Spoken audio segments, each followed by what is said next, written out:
right, good evening, everybody. It is Tuesday, December the 13th. It is 6 p.m. And this is the December monthly meeting of our Town of Spencer Board of Aldermen. And we do have a full board. Mr. Muhammad is on his way. He'll be here momentarily.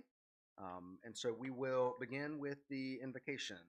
Mr. Miller. Thank you. If you all bow your heads, please. Dear Heavenly Father, we come to you this day to thank you for the many blessings of our life. We ask that you help us to become better people, always striving to do everything in love. May this Christmas season be a time of peace and understanding. Bless all our staff members and our citizens. May every one of us know the real meaning of Christmas and the love and hope that you bring to us at all. Amen. Amen. All right, please rise for the Pledge of Allegiance. I pledge allegiance to the flag of the United States of America, to the republic for which it stands, one nation under God, indivisible, with liberty and justice for all. All right, board, you have your agenda before you, and as you consider that, we'll ask if there are any additions or deletions. I would make a recommendation to the board to consider two items on item 8 for appointments to the planning board. Item 8B, Mr. McIntosh is sick this evening, and so he is unable to be with us. And so you have the option of leaving that on and considering that, or postponing his appointment until January. However, Mr. Blunt has asked, if at all possible, that we try to consider that tonight so that we do fill spots. So if you want to remove that, you can make that motion. And the other is Miss Rabin, because of her work schedule, is not going to be able to serve as an alternate member. So she has withdrawn her application. So I would ask that item 8C be removed from the agenda. What would you like to do with item 8B? Mr. Mayor, I move that we leave Mr. McIntosh on the agenda and consider his appointment. Okay. I'll second it. All right, there's a motion and a second. Since it is on the agenda, we can leave it as such, and then you can approve with a motion of approving the overall budget to accomplish that. Any other additions or deletions to the agenda?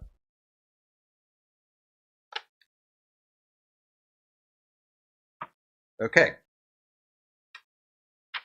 All right, so you have your agenda before you, and is there a motion to approve the agenda as amended just now? I move to adopt the agenda as amended. All right, there's a motion by Ms. Sledge. Is there a second? Second. Second by Mayor Pro Tem. All in favor? All right, all opposed? All right, and our agenda is set for tonight. And so with that, we will move forward with a few recognitions that we have. The first will be a proclamation recognizing our Winterfest volunteers, sponsors, and town staff for the, what I would say is nothing short of amazing event that was put on over the past 2 weekends. So with that, I will read the proclamation. Whereas the Town of Spencer's Winterfest was created to provide a fun, family-oriented event for the citizens of Spencer and surrounding communities, as well as complement the North Carolina Transportation Museum's annual Polar Express event.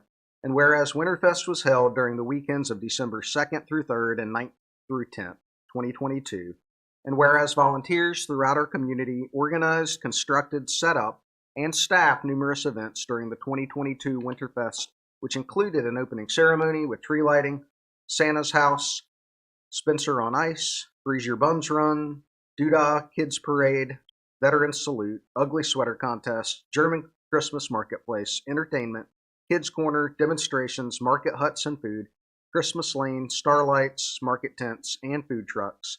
And whereas the amount of time to create and hold an event, the magnitude of Winterfest requires the partnership of individuals, businesses, schools, nonprofit organizations, faith-based organizations, civic groups, service organizations, and those who serve in local government and in our community to make this event a reality.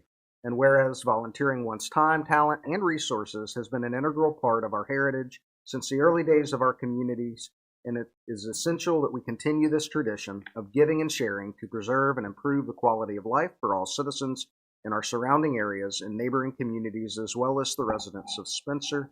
And whereas the significance of contributions by sponsors and business partners are critical to the success of Winterfest and are deeply appreciated.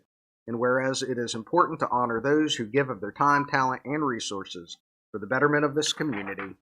And whereas the town of Spencer is proud to honor the volunteers, sponsors, and town staff for their contributions to make the second annual Winterfest such a resounding success.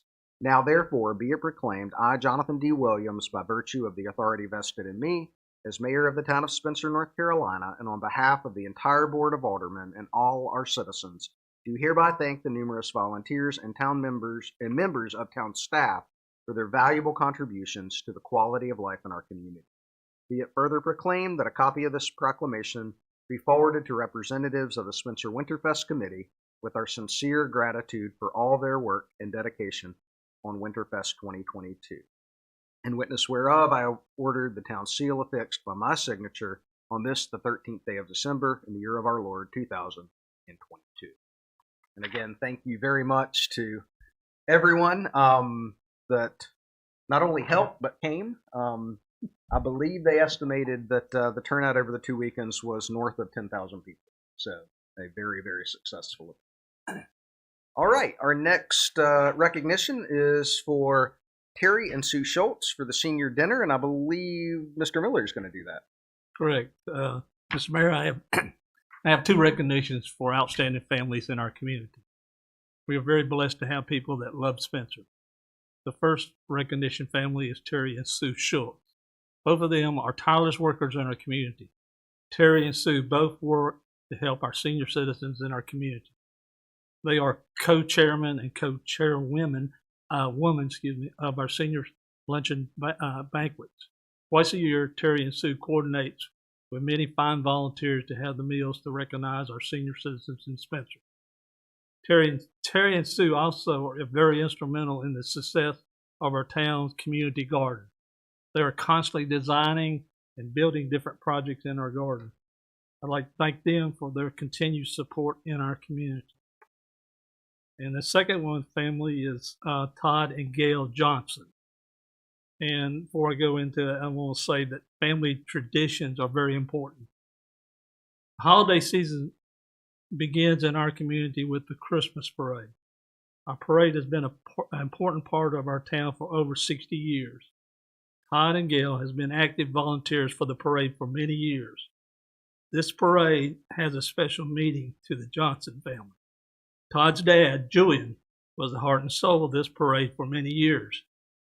Julian Johnson was a Spencer JC and also president of the Salisbury Merchants Association. Julian worked tirelessly on this parade, with it later becoming the largest JC-sponsored Christmas parade in the United States. With Julian's death, many wonderful people stepped in to continue this special tradition. Todd, Gail, their daughter Melissa, and her husband Stu continue this family tradition. Thank you for their support. All right, thank you, Mr. Miller. And on the note of holiday traditions and celebrations and our annual holiday parade, I just want to take a moment to recognize all of those that volunteered here in Spencer. It definitely takes a village and then some to make that parade a success. And we are just thrilled to be able to be a part of that, a joint community parade that's not only for Spencer and Salisbury, but all of Rowan County. It's amazing to see the turnout that we get, people parking days in advance to claim their spot. And just like we said with Winterfest, we recognize that these types of events do not happen without a lot of folks behind the scenes working tirelessly and giving up their time and weekends and evenings to plan and make this a success. So we're appreciative for the parade organizers for continuing to keep Spencer as a part of this parade, but we are also very, very appreciative for all the volunteers that stepped up.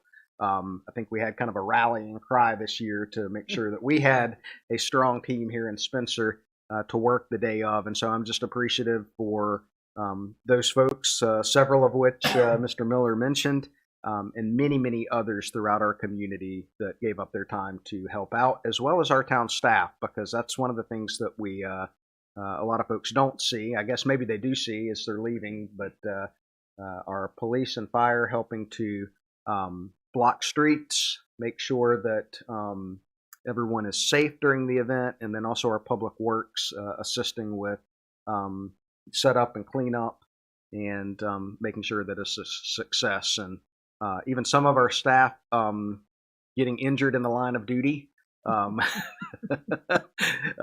So thank you to everyone that participated, and thanks to the town for continuing to support the event and take part in it. All right. Any other recognitions from the board at this time? All right.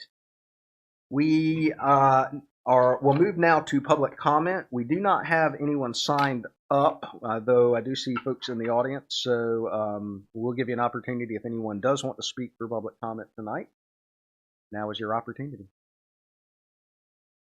All right, hearing none and seeing none.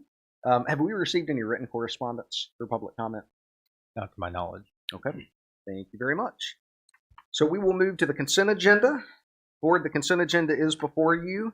There are 5 items on that. If there is a need to pull a consent agenda item for further discussion, you may now do that, and we would move that then to the regular agenda. If not, I'll entertain a motion to approve the consent agenda before you. Mr. Mayor, I move we approve it as stated. All right. Thank you, Mr. Howe. Is there a second? Second by Mr. Muhammad. All in favor? All opposed? And that is approved.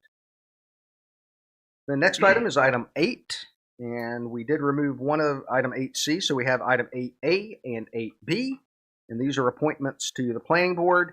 Item 8A is the reappointment of Mr. Jim Mosher, who has been the chair of the planning board, reappointment as a regular member, and then the second is appointment of a new regular member, and that is Mr. Chris McIntosh. Mr. Blunt, anything you want to say on those?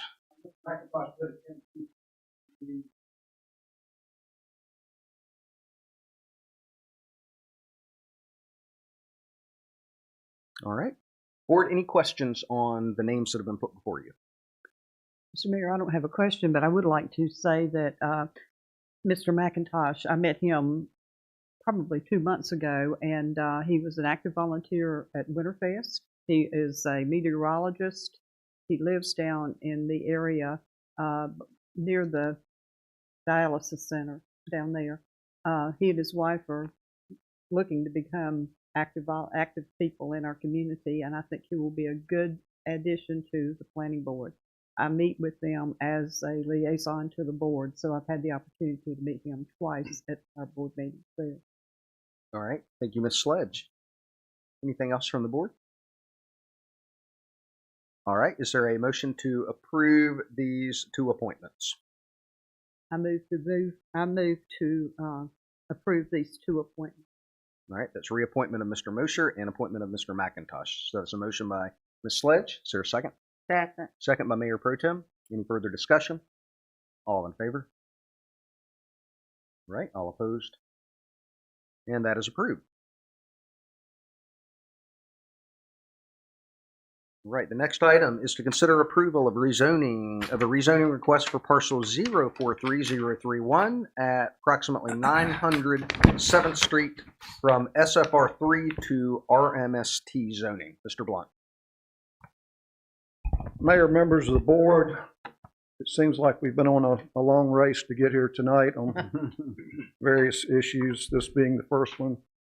If we could cue up that PowerPoint, there it is.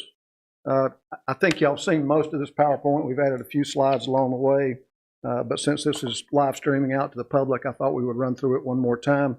So if you will bear with me, we will do that. This is the parcel we're talking about. It's on the west side of 7th Street, near the corner of Whitehead and 7th, on this side, our side of Grants Creek. My pointer has frozen. Let's see. It will not work on the TV. Oh, yeah, okay. A little clear view with the aerial photography included so that you can see the site and what's surrounding it. The standback forest is to the west, southwest of that. and Grants Creek is to the west. Almost all of the residential property to the east and southeast is zoned RMST. That is the request tonight to rezone this property to RMST. The CIV or civic zoning is the standback forest addition that we will be seeing happen in the coming year. A little closer view of this shows that the site is currently wooded. Looking from Spencer down the hill, the site is on the left. Looking up the hill, the site is on the right. The difference between the SFR3 and RMST zoning is obviously lot size and setback requirements as shown in this chart. The key difference in this case is that townhomes are allowed in the RMST and they are not allowed in SFR3. And I'll stop you right there and tell you that normally in a rezoning issue, we don't consider the site plan. We're here to talk about a rezoning and a use of the land. The details of the site plan would normally not be provided to you. But the developer and property owner want us to be as open as we can possibly be during this process. So we are going to share the site plan information with you. Before I do that, I want to show you this slide. This is one we added in since the last presentation. At the neighborhood meeting that we held, the neighbors across the street and to the right of this site, as you're looking at it right there, 6 neighbors showed up for the neighborhood meeting. I think 4 spoke out. None of them were real happy about developing this property. But basically their concept was, their preferred development was no development at all. This slide shows that under the current zoning classification, without the rezoning, a development of this type could be done. Single family homes on small lots, and there are benefits to the townhomes that this kind of development cannot offer.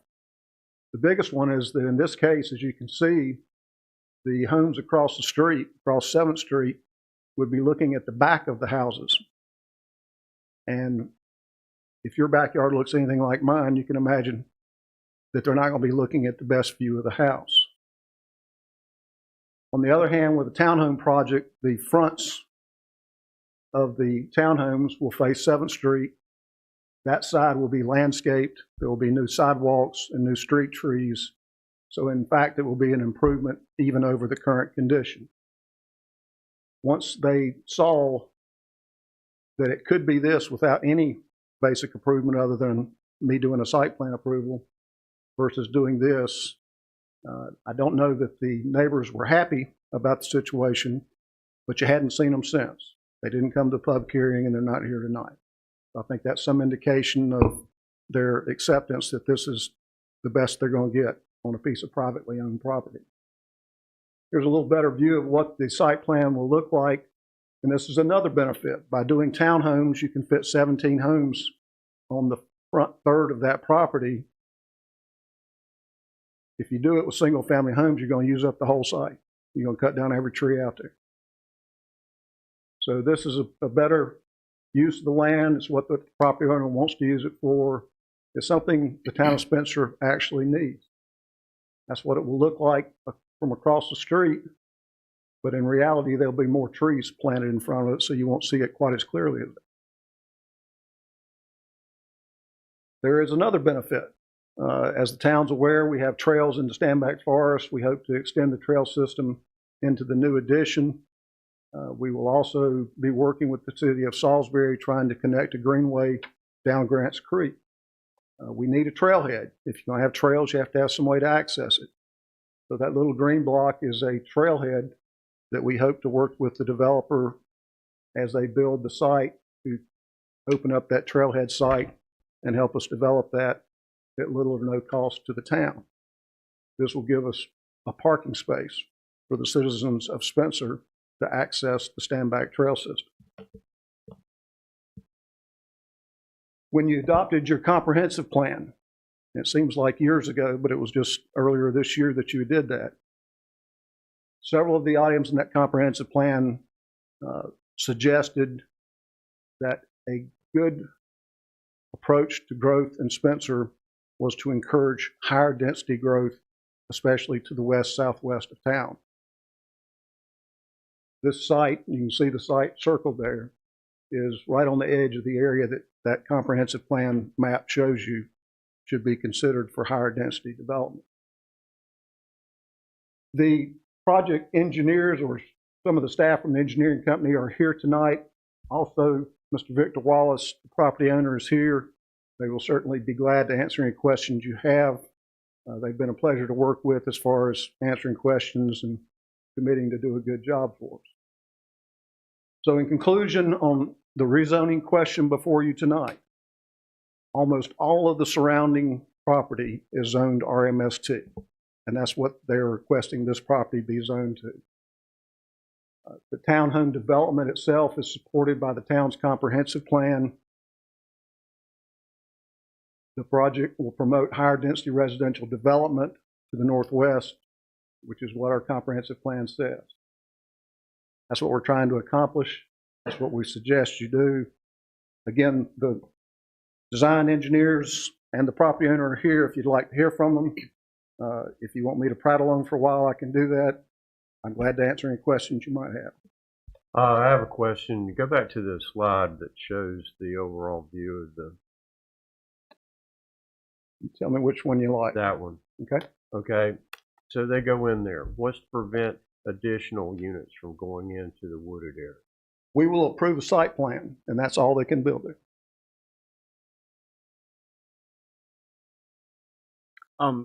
One question: what is roughly the distance from the back of the property to Grants Creek? The conservation easement says that we can't even put the trailhead in any closer than 300 feet. Okay. And I did measure that to make sure that the trailhead was more than 300 feet from Grants Creek. Okay. So this would probably be more like 400 to 500 feet from Grants Creek. There are 17 units. Is that correct? Total of 17 units. How many And- parking spaces are allotted? I believe there are 2 parking places per unit, so 34 spaces. What's the elevation?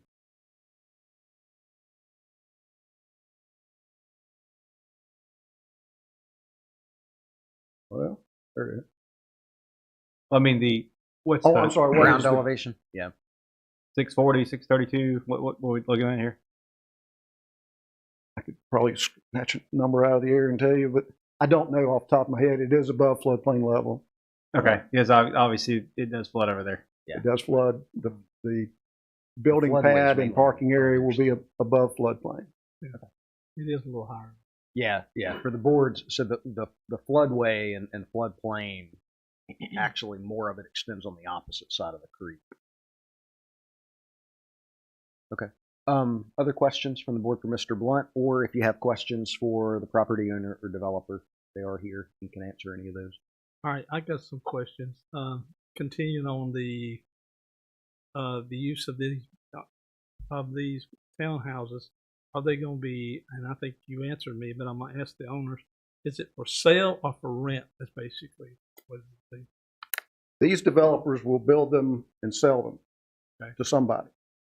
Now, I can't tell you that I'm not going to go out there and buy 3 of them, and then I might use them for rental property. But the initial building is meant for sale to private owners. There's no way to guarantee that because I can't guarantee you that I'm not going to rent my house out tomorrow over on Pickett Avenue. There's no level of control that allows us to control it like that. What is the roughly? What is the price range of each townhouse? I believe at the last meeting it was the high 200s. Okay. Yeah, with the cost of building going up, they may be in the low 30s by now. Okay. Do you anticipate starting this project pretty soon if given the approval as far as that goes? Yes, sir. As soon as there's approvals, if we were to receive an approval, we still need to go through construction documents based on the site-specific plan that would be approved and go through the typical erosion control permit. But we would intend to just move that process quickly. Okay. Looking at your website, I've been real impressed with your work. It looks like you do quality work, so that's I know our neighbors are concerned. As long as we know that we're getting quality work as far as that goes, I think, I don't have a problem with it. We appreciate that for us Yes. local. Would this development require a homeowners association? Yes, it would. Yeah. Which would include maintenance, on maintenance, building, interior. Right. Will this be a private road or a DOT driveway? The road itself is a driveway. So it will be a private road maintained by the homeowner. Okay, that's Other questions? All right. Thank you. All right. So, board, we will entertain a motion at this point. What would you like to do with this item?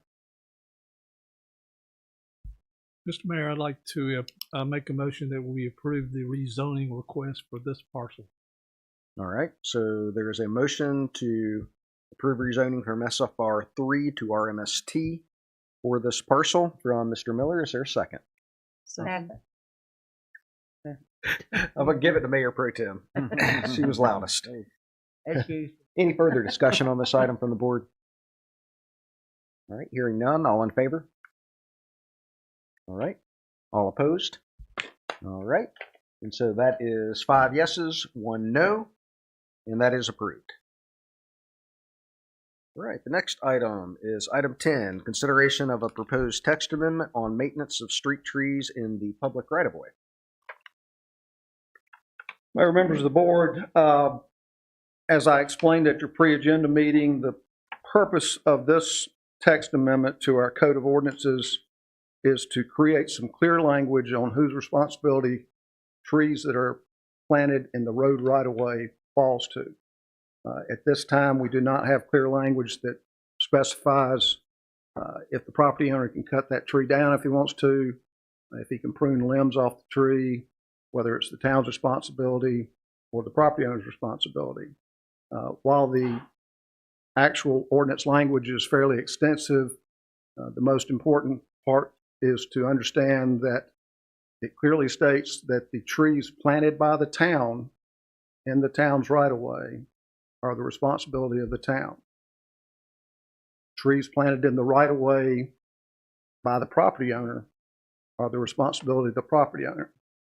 And if a person bought a house and there are already trees in the right-of-way, unless we can find some historic information that says we planted them, they're going to be the property owner's responsibility. So that's the clearest part. That's the most important part. And a lot of the authority falls to the town manager or his designee to make these decisions. I'll be glad to answer any questions. All right. Any questions from the board? Well, I asked the question last night, and so for the benefit of everybody else who didn't hear that, we had a woman come to our board meeting, I believe, with a citizen complaint about a sidewalk that was being buckled by some tree roots that were growing off of the property. Can you tell me again whose responsibility that is? And as I explained last night at the planning board meeting, the first step when that person asks the question is to find out where the road right-of-way falls. If the tree is clearly outside the road right-of-way, tree's hers, the damage to the sidewalk is hers, the repairs are hers. If the road right-of-way extends to the back of the sidewalks, which is what we hope it does in all cases, but that's not true in all cases. But if it does go to the back of the sidewalks, if we can determine who planted the tree, if it was planted by the town, then the tree itself is the town's responsibility, and therefore it would be our responsibility to fix it.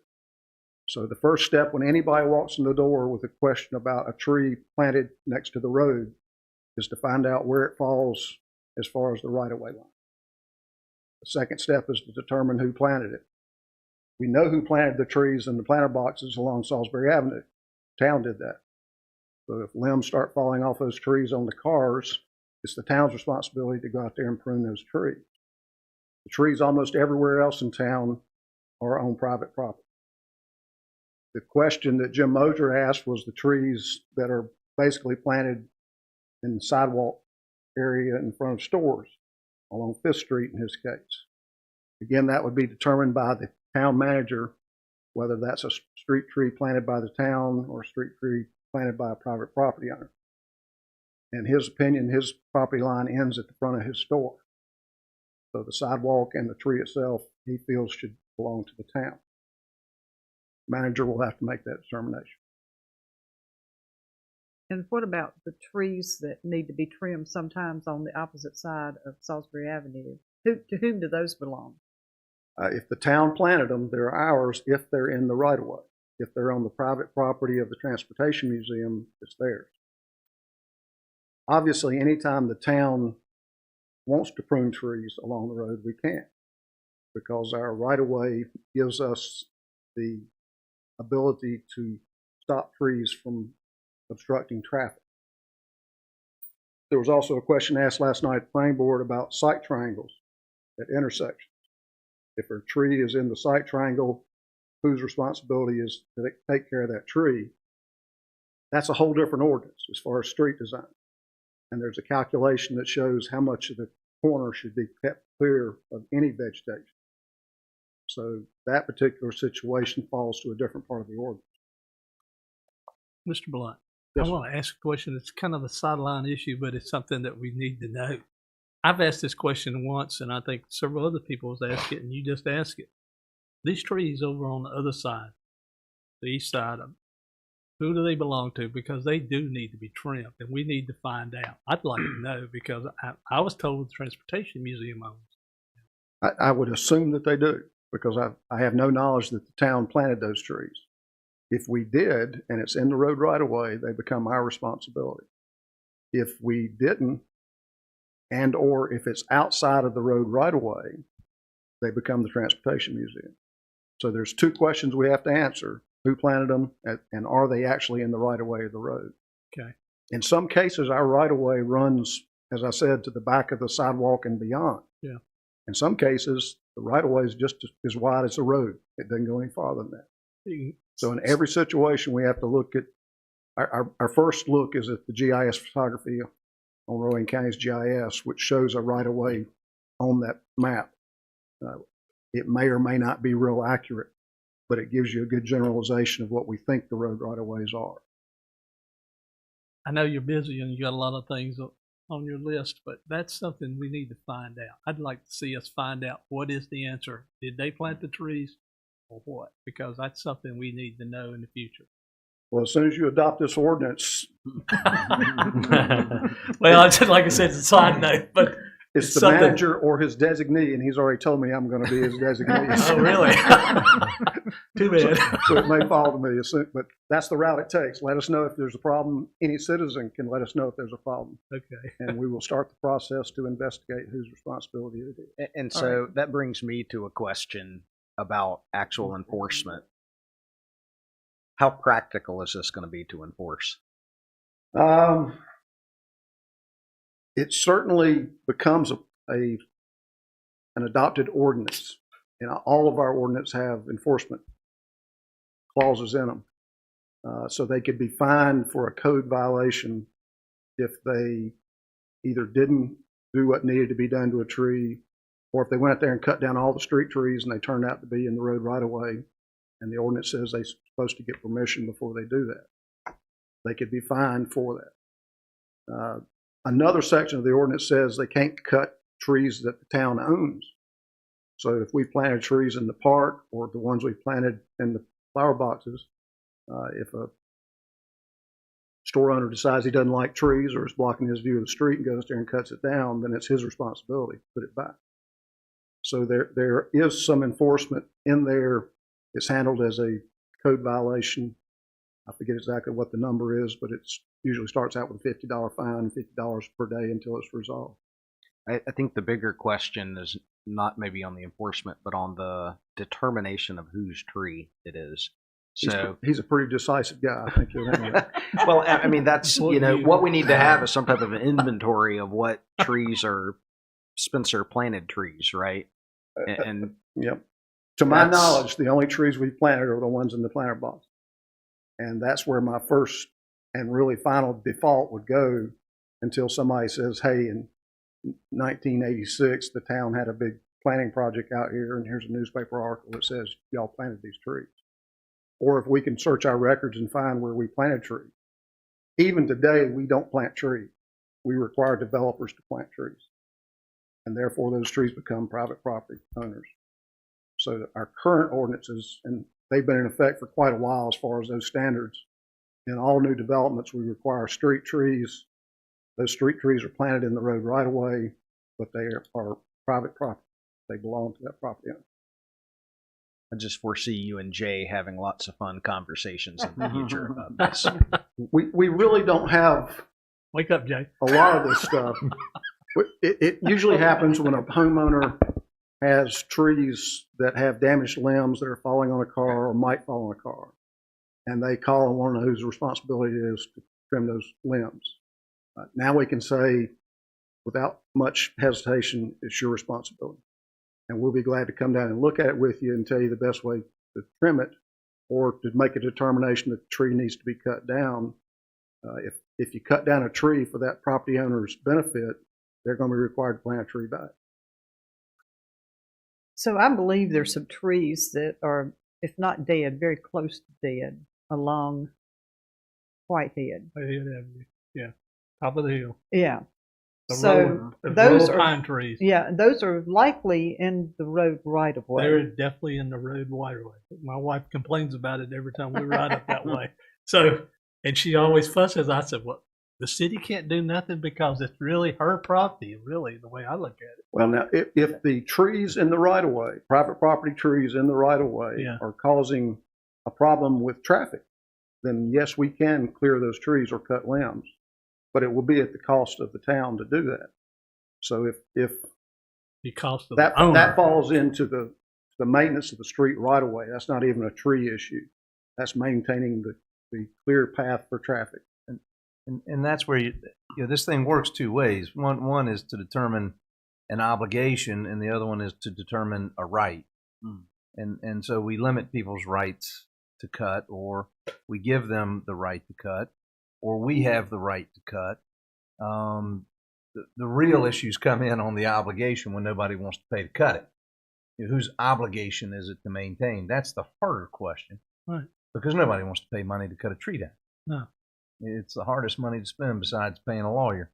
And We'll do neither that. one of them do you get We don't anything want to good do out of it. We a tree cutter or a lawyer. But no, trees in rights of way that are a danger to the public. Yes, we would have the right to cut those and maintain those, but it would be at our cost. Yeah. Yeah. And See, So maybe Linda and I need to go over and push on. okay, y'all handle that.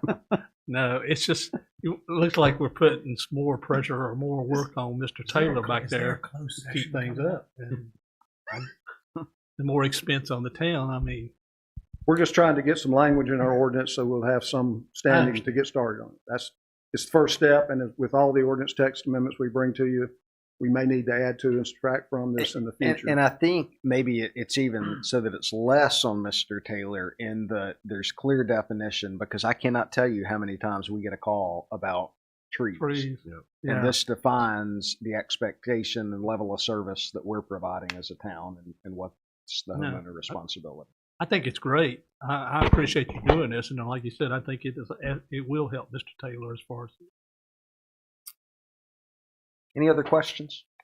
The other question, I believe, was about trees and alleyways.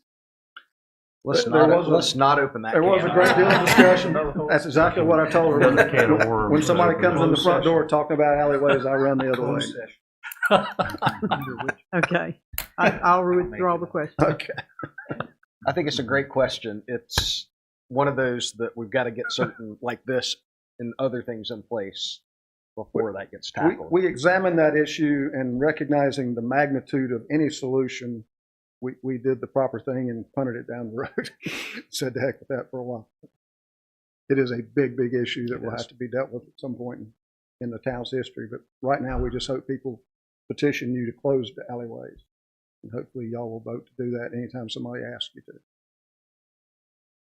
Then it's clearly their responsibility. Oh, thank you. I'll start a petition tomorrow. There you go. Any other questions? All right. We will entertain a motion on this item. I move to adopt ordinance 22-029, adding section 94.12 in the Town of Spencer Code of Ordinances per staff's recommended language to help regulate the maintenance of street trees in the Town of Spencer. All right. Thank you, Mr. Morgan. There's a motion. Is there Be more a second? enthusiastic. Second. Second by Mr. Muhammad. Any further discussion? All in favor? All right. All opposed? And that is approved unanimously. Now, do All right. we need to adopt a statement of consistency with that as well, or is that part of it? This is actually a code of ordinance adoption. I'm glad you pointed out on the text amendments for the other ones. We probably do need to have a consistency statement. Okay. So glad you brought that up. All right. Next item is number 11, to consider proposed text amendments on portable on-demand storage units, also known as pods. Again, we presented this to you at the pre-agenda meeting. The basic things that change will be going from, in residential areas, being allowed to have pods for up to 90 days twice a year with no permit, to a revision that makes it 30 days twice a year, and it would require a permit so that we can track the time frame of it. We have added to that a slight amendment that came out of discussion at the planning board last night, and I think the ordinance that you have in front of you has that amendment to it. The question was raised, what happens if a person who's moving out of a house gets a permit, has a pod, they load it up, and they leave, and then the new owner shows up with a pod, and they want to put it in the driveway and use it to unload their materials into the house. It sounds like the beginning of the invasion of the body snatchers. So what we've done is added a sentence that clarifies that in the first case, when the first person moved out and left with their pod, that permit's terminated, and then the new property owner has the right to apply for a new permit for their pod. So we're not going to penalize the new owner because the old owner used the pod as part of his moving process. The town manager does have the right to grant extensions of this. Town manager or his designee, and again, I think I get to be the designee on that one too. It's usually the case where, not when somebody's moving, but when they've had a disaster in their home, they've had to rip out all the appliances in the kitchen, or they've had a fire and they're having to do major renovations inside. If somebody came in and said, I just can't get it done in 30 days, we would probably give them an extension for that purpose. Not forever, but for some reasonable amount of time to get that work done. Again, it's up to the town manager or the designee whether he grants that extension or not. Thank you for doing that. All Appreciate right. it. Other questions on that? All right. Hearing none, we will entertain a motion. I move to adopt ordinance 22-028, modifying table 15.1 in the Town of Spencer Development Ordinance per staff's recommended language to help regulate the use of portable on-demand storage units, better known as pods, in the Town of Spencer. All right. Motion by Mr. Morgan. Is there a second? Second. Second by Mr. Muhammad. Any further discussion?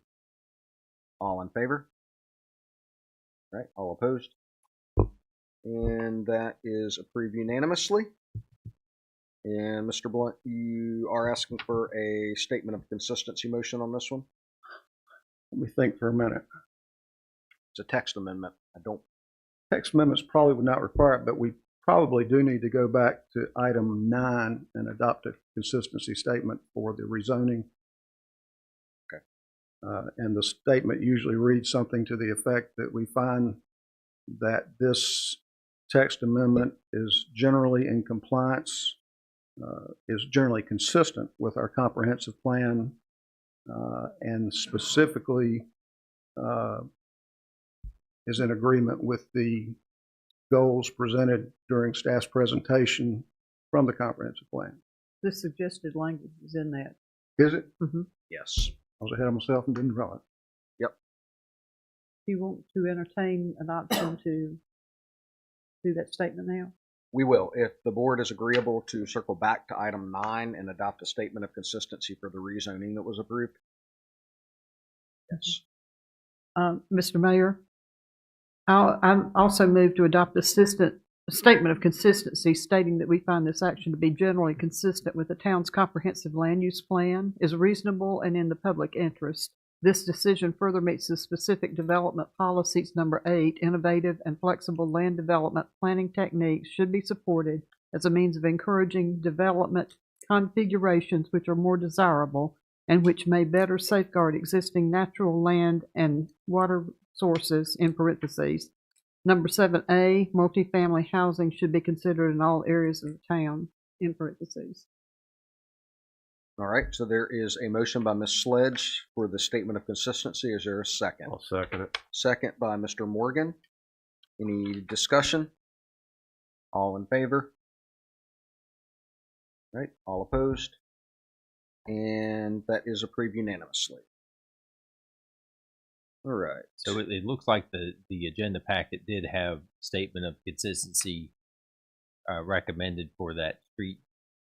Right, but that's what we're saying. It's a text amendment, so it's not required. Okay. Right.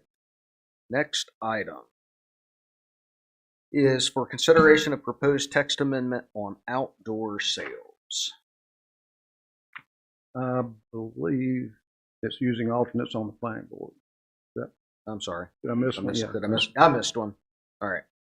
Yes, the next one is to amend Section 4.2 of the Town's Development Ordinance to clarify regulation concerning appointing alternate members to the Planning Board. It's Ordinance 22-027.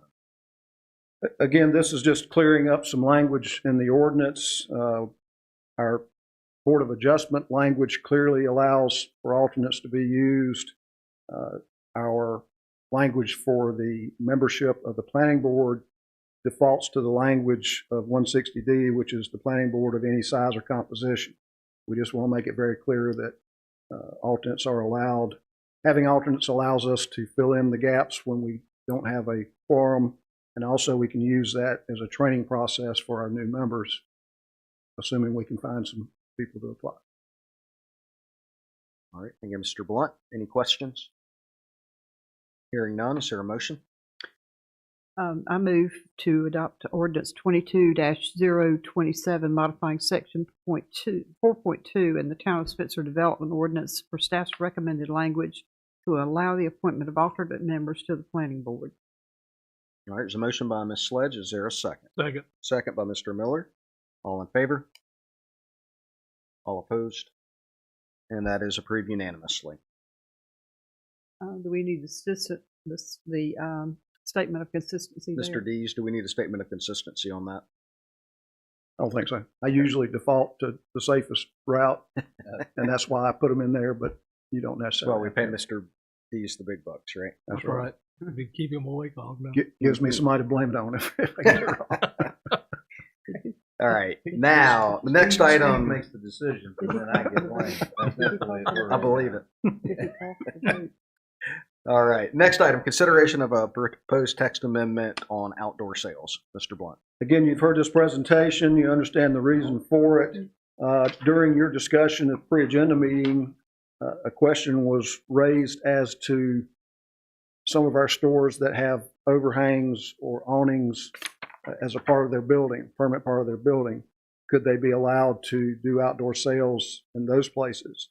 So as you see in the revised language, we did add an item E to note 7 that basically says outdoor sales of seasonal products under permanent awnings or permanent building overhangs may be permitted with no frequency or duration limits at the discretion of the town manager or his or her designee, and it shall be so noted on the permit when issued. So this allows Food Line to continue to sell logs at this time of years and flowers in the springs, things of that nature. It has to be up under an overhang. Okay. Questions from the board? All right. Hearing none. Is there a motion? I move to adopt ordinance 22-032, modifying table 15.1 in the town of Spencer Development Ordinance per staff's recommended language to help regulate outdoor sales events at retail stores. All right. There is a motion from Mr. Morgan. Is there a second? Second. Second by Mayor Pro Tem. Any further discussion? All in favor?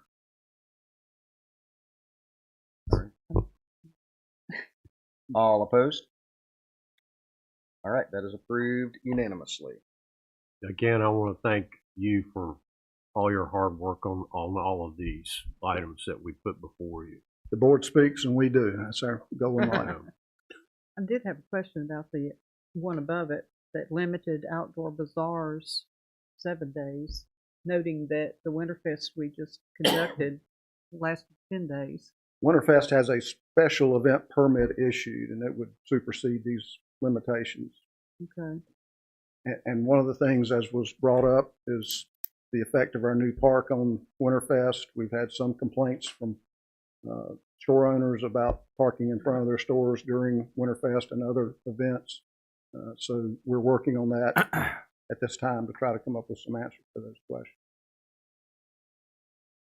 And I guess I would also consider that the sales that are occurring there are actually not occurring over a period of 7 consecutive days. They're 2 and 2, correct? Very intermittent. Yeah. Okay. All right. Next item is to consider annexation of the property located in the town's extraterritorial jurisdiction along Long Ferry Road. I think you've seen this presentation, but for the benefit of the public and the people viewing by live streaming, Johnson Development has requested an annexation of 4 parcels on Longs Ferry Road. They're shown in this site plan as a big black blob to give you some reference as to where they are. This gives you a little clearer view of what parcels are involved.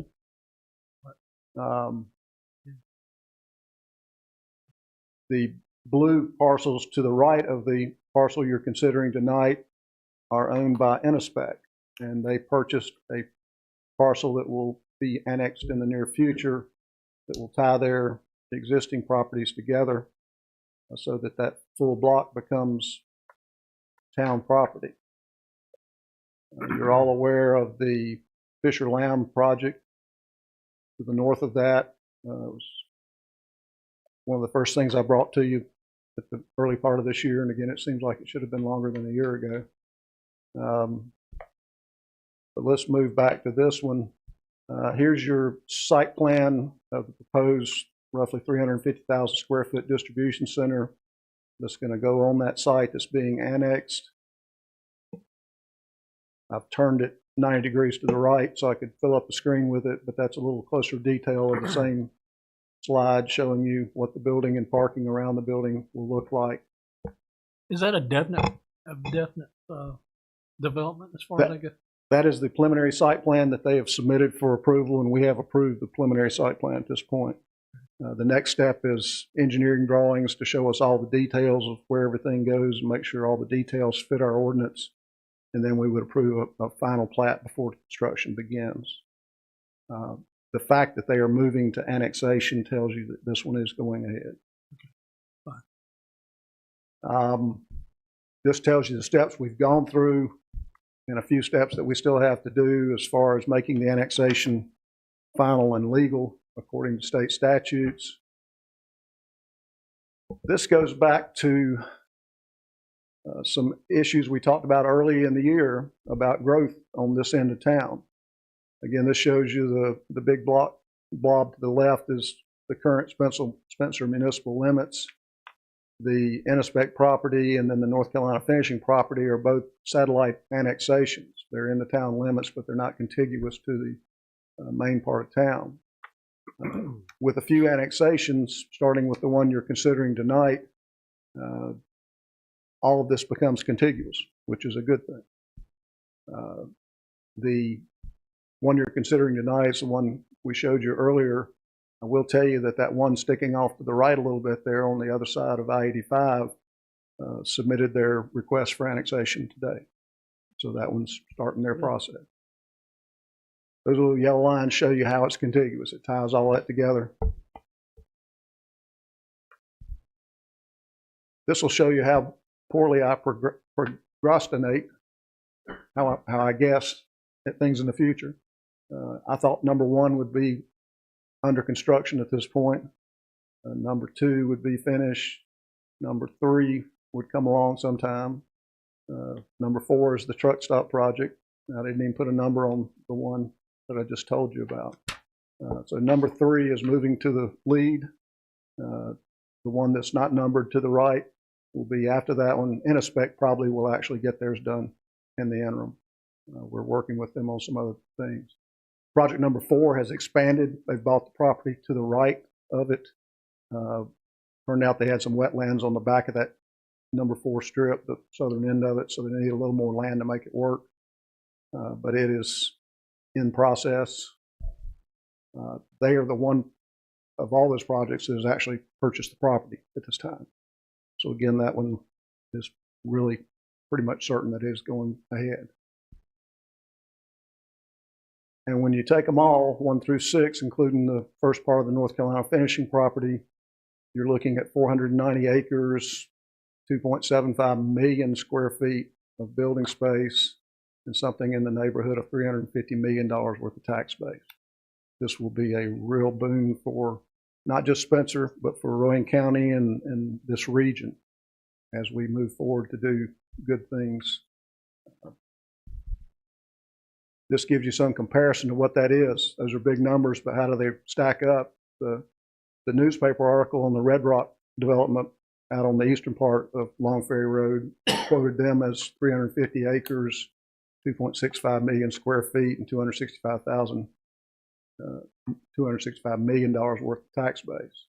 So the 6 project I just showed you in Spencer exceed what that industrial park will create. So our suggestion to you tonight is, after a long and laborious trip, approve this annexation. I'll be glad to answer any questions. All right. Does the board have questions for Mr. Blunt?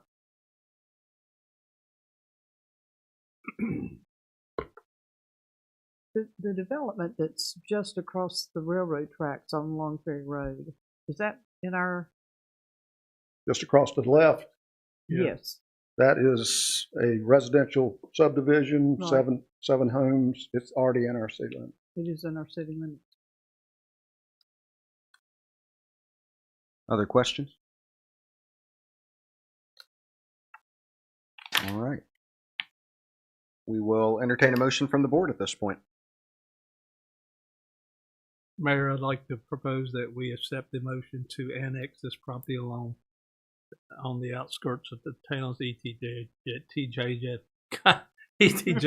along Long Ferry Road. Excuse me. All right. So there's a motion from Mr. Miller to adopt ordinance 22-030. There's a second. Second. Second by Mr. Muhammad. Any further discussion? All in favor? All right. All opposed? And that is approved unanimously. And we will also need a statement of consistency for this matter.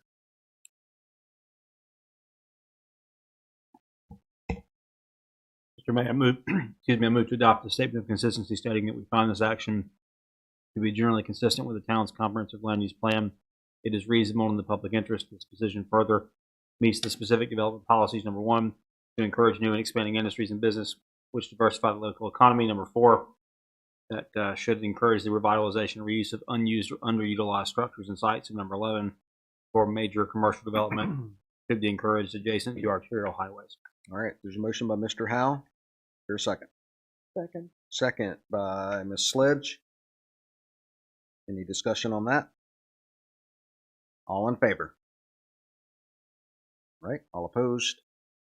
And that statement of consistency is approved unanimously.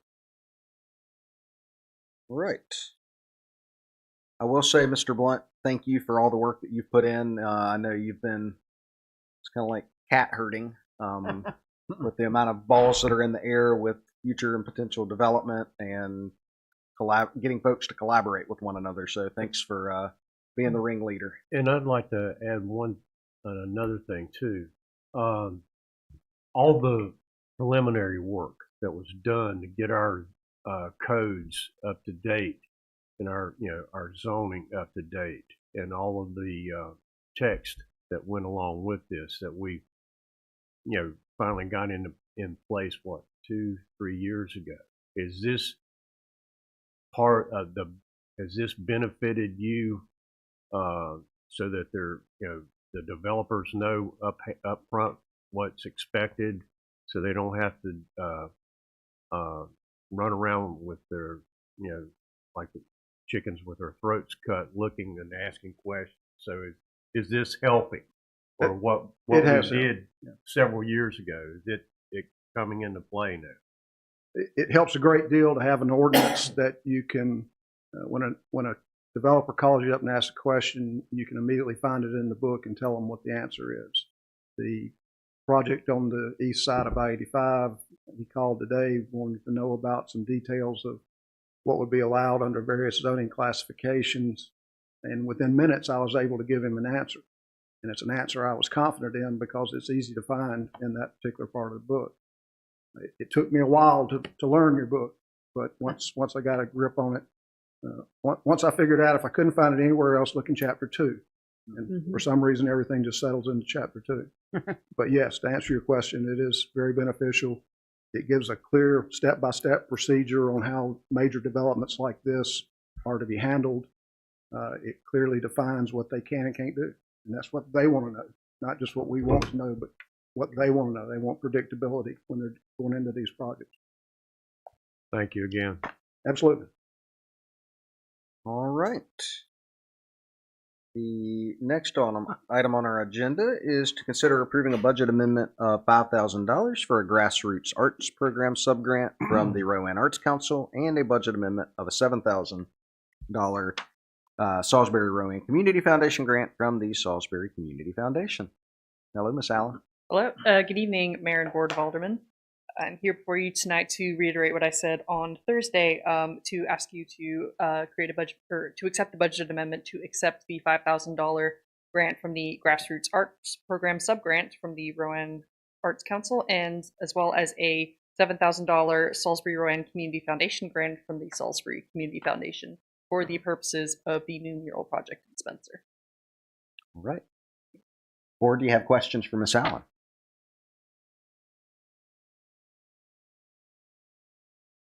I can also give you an update of what happened since Thursday. We would love an update since Thursday. Today, actually, about an hour and a half ago, I had an hour-and-a-half meeting with the mural selection committee, and we settled on our top 6 artists. So at our next meeting, we will begin outlining which artists, depending on their style, where we want them to go and what we want from them with that wall. And hopefully afterwards we'll begin developing concept art, hopefully in the next month. All right. So where will you start? Where do you plan to start? My personal preference is to start with the Little Choo Choo Shop, but the Little Choo Choo Shop, Mary May's, depending on the building sale, or the Town Hall. Those are our top locations at the moment. But we have 6 priority locations we're hoping to have good quality paint on in the next year. Thank you. Any other questions? Have you decided what you're going to put on these walls, or is that part of this? That's what we're going to be working on in the next couple of That's meetings. fine. We have a couple of ideas, but it's going to be hashing it out together. That'll be the next couple. That's good. Thank you for doing that. Of course. Great. So when can we expect an update on concepts to the board? I would say at the latest February, earliest January. Okay. Very good. Thank you. Thank you for all the work that you've put into this. It's been an exciting project, and hopefully you've enjoyed working on it. You've done a great job with it. Very good. And I appreciate the opportunity. Any other questions? All right. Hearing none, is there a motion to approve the 2 budget amendments, one for $5,000 and one for $7,000 for the 2 grants that have been received? So move. There is a motion. Is there a second? Second. All right. There's a motion and a second. Who had the second? Mr. Howe. Mr. Howe. All right. That's clear. Mr. Muhammad. Mr. Okay. Alderman. Yeah. All right. Thank you. All right. All in favor? All right. All opposed? And that is approved unanimously. Thank you very much. Thank you. Thank you. All right. Next item is an ordinance amending the annual budget ordinance for a supplemental grant from the North Carolina Office of the State Fire Marshal in the amount of $35,000. Chief Lanning? Safer grant. No. No. No. That's a bad topic. Oh, I'm sorry. Yeah, so Office of State Fire Marshal, they opened up back in the beginning of the year. I don't know if you guys recall, requesting approval to put in for that $35,000 supplemental grant. Initially, it was just for equipment. They came back, they closed it, reopened it. I don't believe enough applicants to put in for the funding, and practically as long as you applied for it, everybody got it. So we're going to obviously utilize that for a new thermal imaging camera, nozzles, some hose, and some other odds and ends equipment that we've been wanting, but maybe just wasn't in the budget for us to acquire that. So that funding will be utilized. Very good. Any questions for Chief Lanning? All right. Hearing none, is there a motion to adopt ordinance 22-033 for the budget amendment in the amount of $35,000? So moved. Motion by Mr. Morgan. Second. Second by Ms. Sledge. All in favor? All right. All opposed? Thank you. That is approved. Thank Thank you. you. Thanks for Yes, working sir. getting that. All right. Next item is to consider authorizing the town manager to accept a proposal from Adams and Associates Architecture for the fire station expansion, space needs update, conceptual design, and cost estimate. Mr. Franzese. Thank you, Mayor and members of the board, and I'll invite Chief Lane to return to the lectern. Thank you.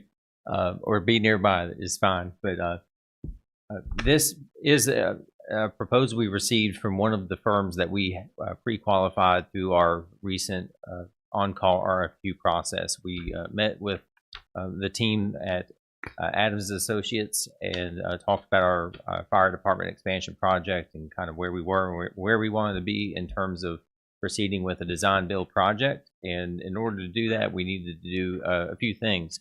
One is to update the space needs study that was done about 5 years ago to verify that it still reflects our needs, and also to get a cost estimate that's up to date. We also reached out to the firm that did that project then, and they let us know that they didn't have the capacity to assist us at this time with the update, but they did share that they've seen a 57% increase since that time, just in general. So they basically said that we could take the numbers that they gave us at that time for the construction and increase it by 57% as a rough estimate of where we're heading these days. But this proposal takes care of that. It is to do field verification and programming work to update space needs studies so that current and future needs for the fire department are accommodated in the project. That also includes things that we're going to want to make sure we also include things like correcting some remaining roof issues on the existing building. Also, the ventilation system that's used for the apparatus exhaust. There's some things that at the same time we'll want to make sure we incorporate into the construction to make sure that the station's ready for the future.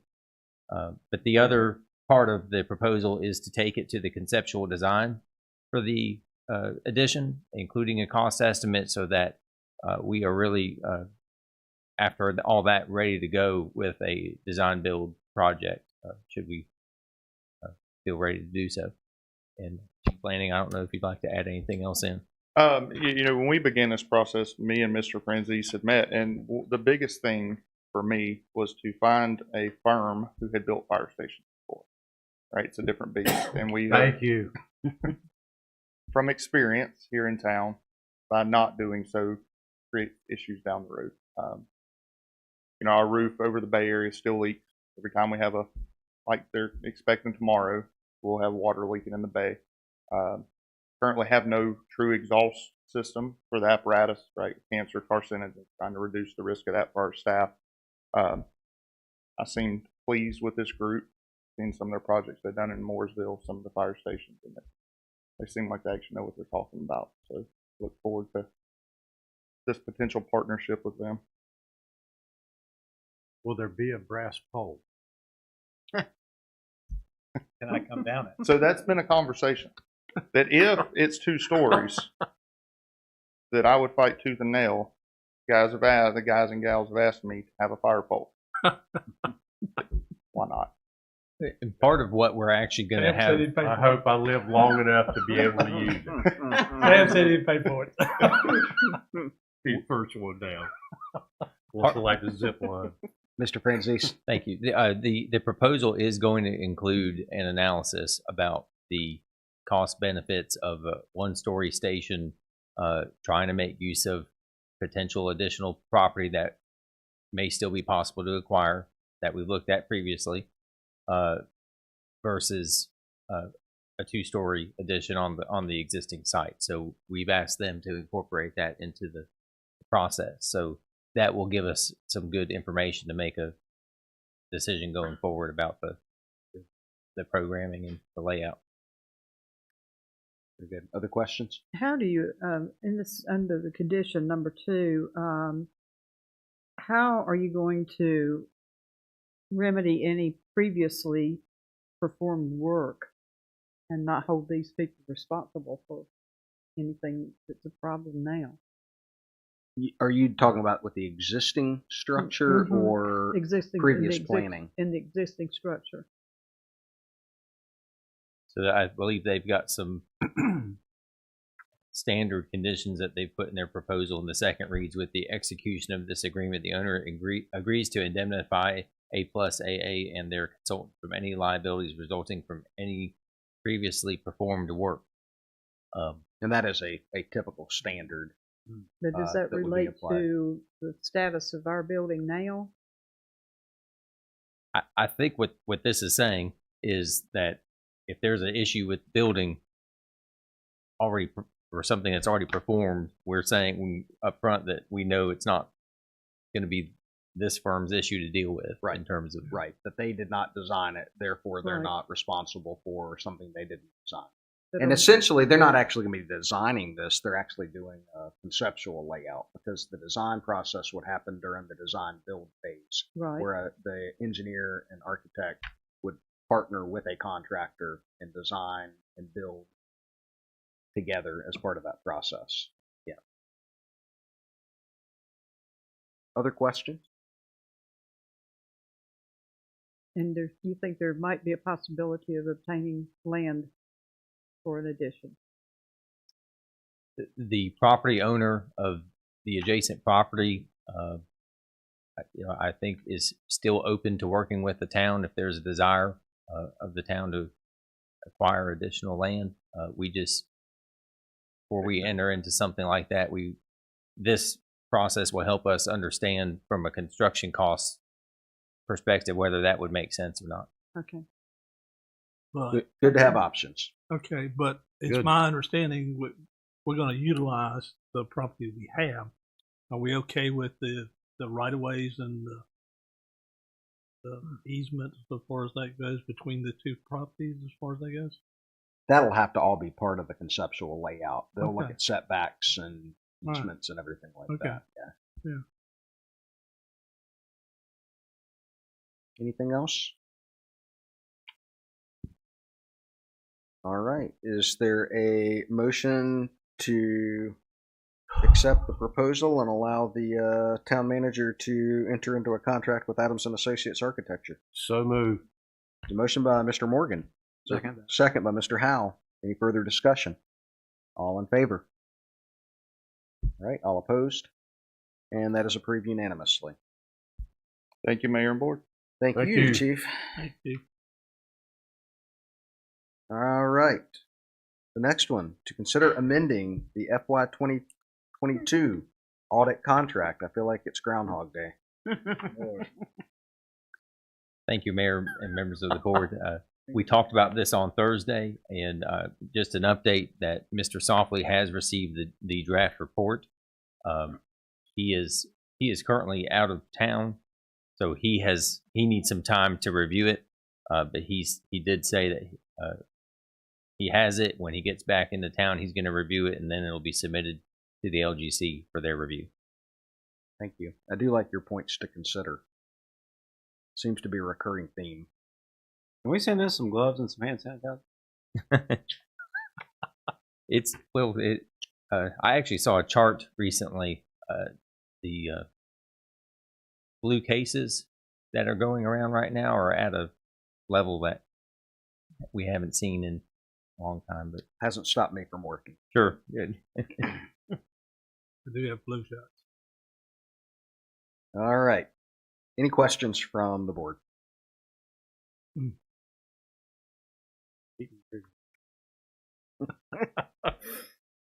All right, I'll entertain a motion. I move to approve the contract amendment. All right, there's a motion by Ms. Sledge. Is there a second? Second. Second by Mr. Muhammad. All in favor? All right. Wait, hold on. All in favor? I'm gonna have to count this, I think. I got half. I'm struggling. So I've got But- 5 and Okay. 4 and 2 halves. I guess that makes 5. No, that's unanimous. All opposed? All right, so that is unanimous. Who was the second? Did you second? Rashida. Yes. Okay. Fool me once, shame on you. Well, I'm just thinking. If I That was do. number 10. All right. The next item is to consider approving a budget ordinance amendment for the additional appropriation to purchase a garbage truck, and consider authorizing the town manager to execute a contract with Carolina Environmental Systems, Inc. for the purchase of a high compaction automated side loading refuse body mounted on a cab chassis procured through the North Carolina Sheriff's Association Cooperative Purchasing Program. And we did hear about this in a little more detail from Mr. Taylor and Mr. Franzese last week. Mr. Franzese. Thank you, Mayor, members of the board. I'm happy to answer any questions you might have about this. We did have one question related to this program, this purchasing program versus the one out of Texas that we used for the fire truck. And I did look into that program and the vendors listed for refuse trucks, and there were only about 6 of them.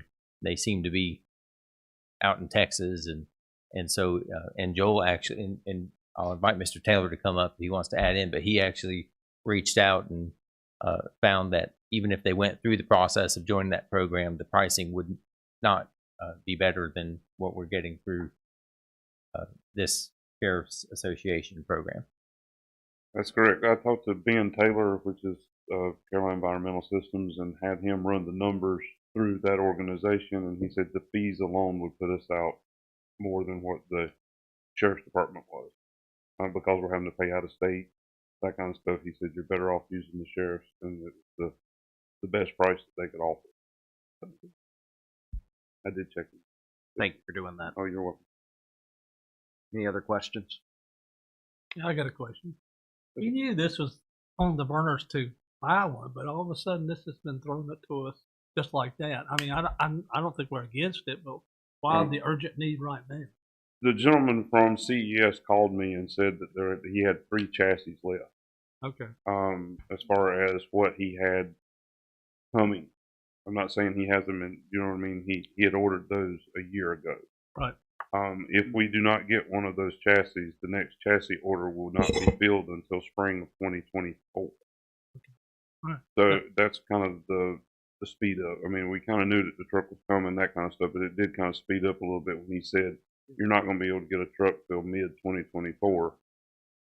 We're living on one truck now. So, knock on something that he keeps doing what it's doing, and we keep putting it back together when it breaks. So, or we'll be borrowing a truck from somebody.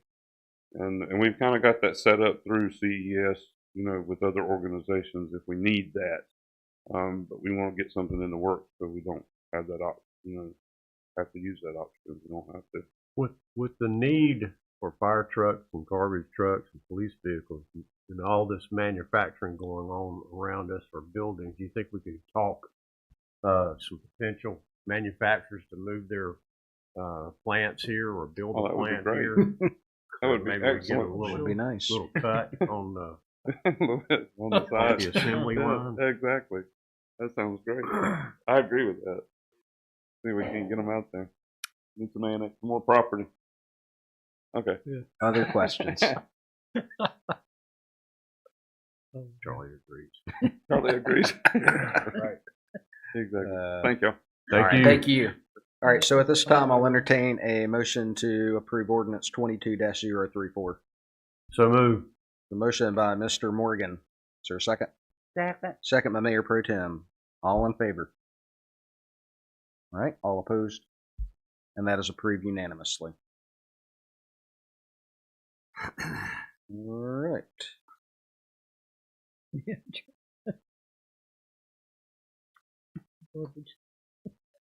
And with that, we have reached our departmental reports, I believe, correct? And so, Mr. Blunt, planning, zoning, and subdivision reports. Mr. Mayor, members of the board, you have a copy of my department report in your package. I'll be glad to answer any questions. I did get one inquiry about finding out whether North Pole Boulevard was in our ETJ. So I've already answered that. You think we could get him appointed to serve? You might want to serve on the planning board. That'd be a good idea. Yeah. I mean, I'm sure he would He's be. a little busy this time of year, but maybe. Yeah, he would be in favor of We expanding our. need to get sales tax population. out of the guy. I think we'd be okay. We can buy garbage trucks and everything. Fire trucks. Put your 350 million number to shame, wouldn't it? Yes, it would. All right. Any questions for Mr. Blunt? Thanks for all the work. All right. Next item is our code enforcement report. Mr. Osborne.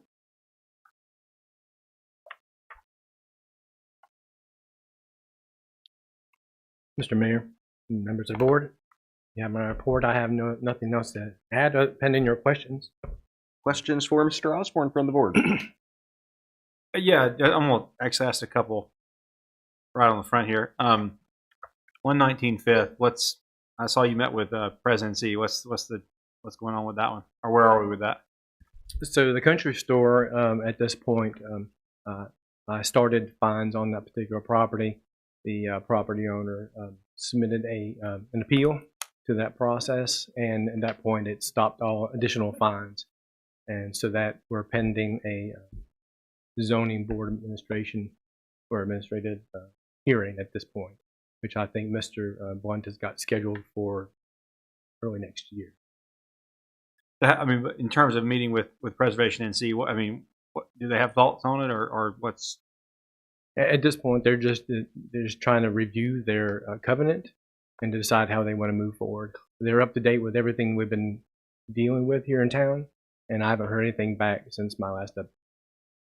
So do we need to be driving that process though, from an enforcement perspective with Preservation NC? I mean, I know they're not responsible, but they're the property owner's obligated to them. Two different issues here. They bought the property with the covenant on it that they get it stabilized and repaired over some period of time. That clock's still ticking as far as them. They've still got some more time with Preservation North Carolina to get that done. The thing that started the code enforcement issue was James rightly noticed several places on the exterior of the building where the bricks were protruding and cracking, and thought that it might be a danger to the public. That's always going to trump anything else that we're doing. That's when he started finding them. He asked that they get a structural engineer to give a report to determine what needed to be done to remedy that problem. I spoke with the owner who lives in California and went through all this with him after some give and take over what was going to be done. We did talk to a contractor that had reviewed the building and had some ideas on what needed to be done. It was determined at that time by me that a 90-day extension would be beneficial to us all. So at this point, we've granted him a 90-day extension. to get a plan in place for the most part, and then get started on actually remedying some of the problems. But the thing we're faced with is that if we don't work with them, the ultimate action of the town is to force demolition. So it'll get torn down and be an empty lot. That's the authority we have as a town to remedy that kind of situation. We don't want to see that happen if we can avoid it. So giving them 90 days gives them a chance to find a way to fix the problem. Thank you. Other questions? Yeah, with 712 South Salisbury, I know with our the Winterfest location, space, parking, all that thing questions we have. Do you have any thoughts on that situation? 712. The largest issue with 712 is the retaining wall, and it's crumbling, and which is the reason why I condemned that building and got it roped off to keep people from going that area in case it does happen to fall while they're on it. So, in my opinion, if you're going to utilize that piece of property for anything, it would be in the front of the building, away from the walls, until the walls get repaired. I wouldn't put anything along the side. I did have a general contractor take a look at it. His opinion was he was surprised it was still standing. Because we took a look at the corner where the two walls meet, and you can clearly see the top part is pushing out from the center, and the lower section is buckling from that same location, kind of going out at that point. And apparently the blocks have not been core filled, so there's nothing there other than mortar to hold it together. So all that weight's just pushing it. And so I don't want anything on that particular piece of property. For future events, I wouldn't put anything but on the front of it. But I think, to your point, future use of that space for whoever ends up with it could be used for something like that. So it's a matter of either rebuilding that wall or bringing in fill to basically slope the grade separation. You would have to acquire the property as well, that vacant lot beside it. But there are solutions besides having to rebuild the wall. But it required property.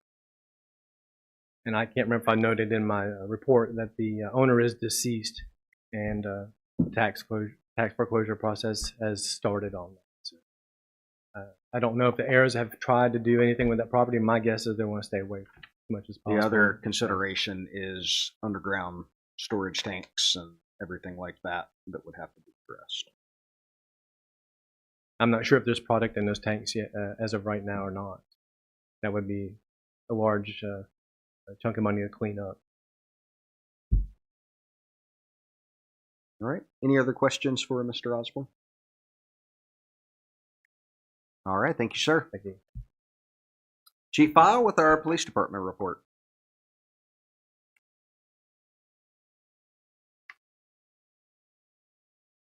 Good evening. Good evening. How are you doing? I'm here. That's good. What was the old what's the old song? I fought the law and the law won. I fought the asphalt and the asphalt won. So. All I know is we were waving to you, and the next thing we hear that you had had a run in with the ground. Our streets are constructed well in this city. I'll say that. It did not crumble. You can thank Mr. Taylor for that. That's right. Well, I presented my report as usual. Call volume remains steady, as we would expect for this time of year. The sheriff's office contract is winding down and come to an end. So we're at our very last days of having any additional coverage by sheriff's office. Fortunately, Officer Iodi will be transitioning to a full position during the month of December, where she'll be coming out of field training. We have our 2 Billy T cadets. One is set to take his state exam in January. The second one will sit at the 1st of March. So as they start transitioning in, we will continue working with them. As kind of a side benefit, and I spoke with James about this a little bit ago, one of our Billy T cadets that will not sit for his exam until the 1st of March, I'm going to assign to code enforcement for about a month and a half. So just a little extra benefit with our yard parking. He's going to work a mid-shift rotation, which will have him out here in the evening. And he's got a very little bit of prior code enforcement abilities. Not a lot, but enough to be able to go out and log and build these cases in our works for us. so we'll have a good, accurate list of the vehicles. What we kind of discussed in the last meeting or two about trying to see where people are parking in their yards in the evening time when James is not at work. So hopefully we'll be able to get a good, accurate log of that. Realistically, the goal is within about 2 of his shifts, he should be able to cover the entire town, working in the evening, drive every street that we have inside the city limits. So that's going to be kind of a little side benefit. We're going to put him on doing that while he's waiting for his state exam day. Sounds good. It leaves us with currently 2 openings. So obviously those are hard to fill right now. The market is very competitive.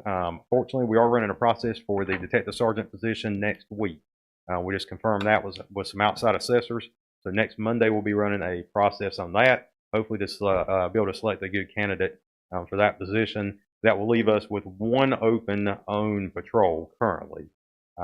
We're trying to hold that one open right now because our patrol squads are so young with these new recruits coming in. We really need to find a lateral applicant that's got experience to come in.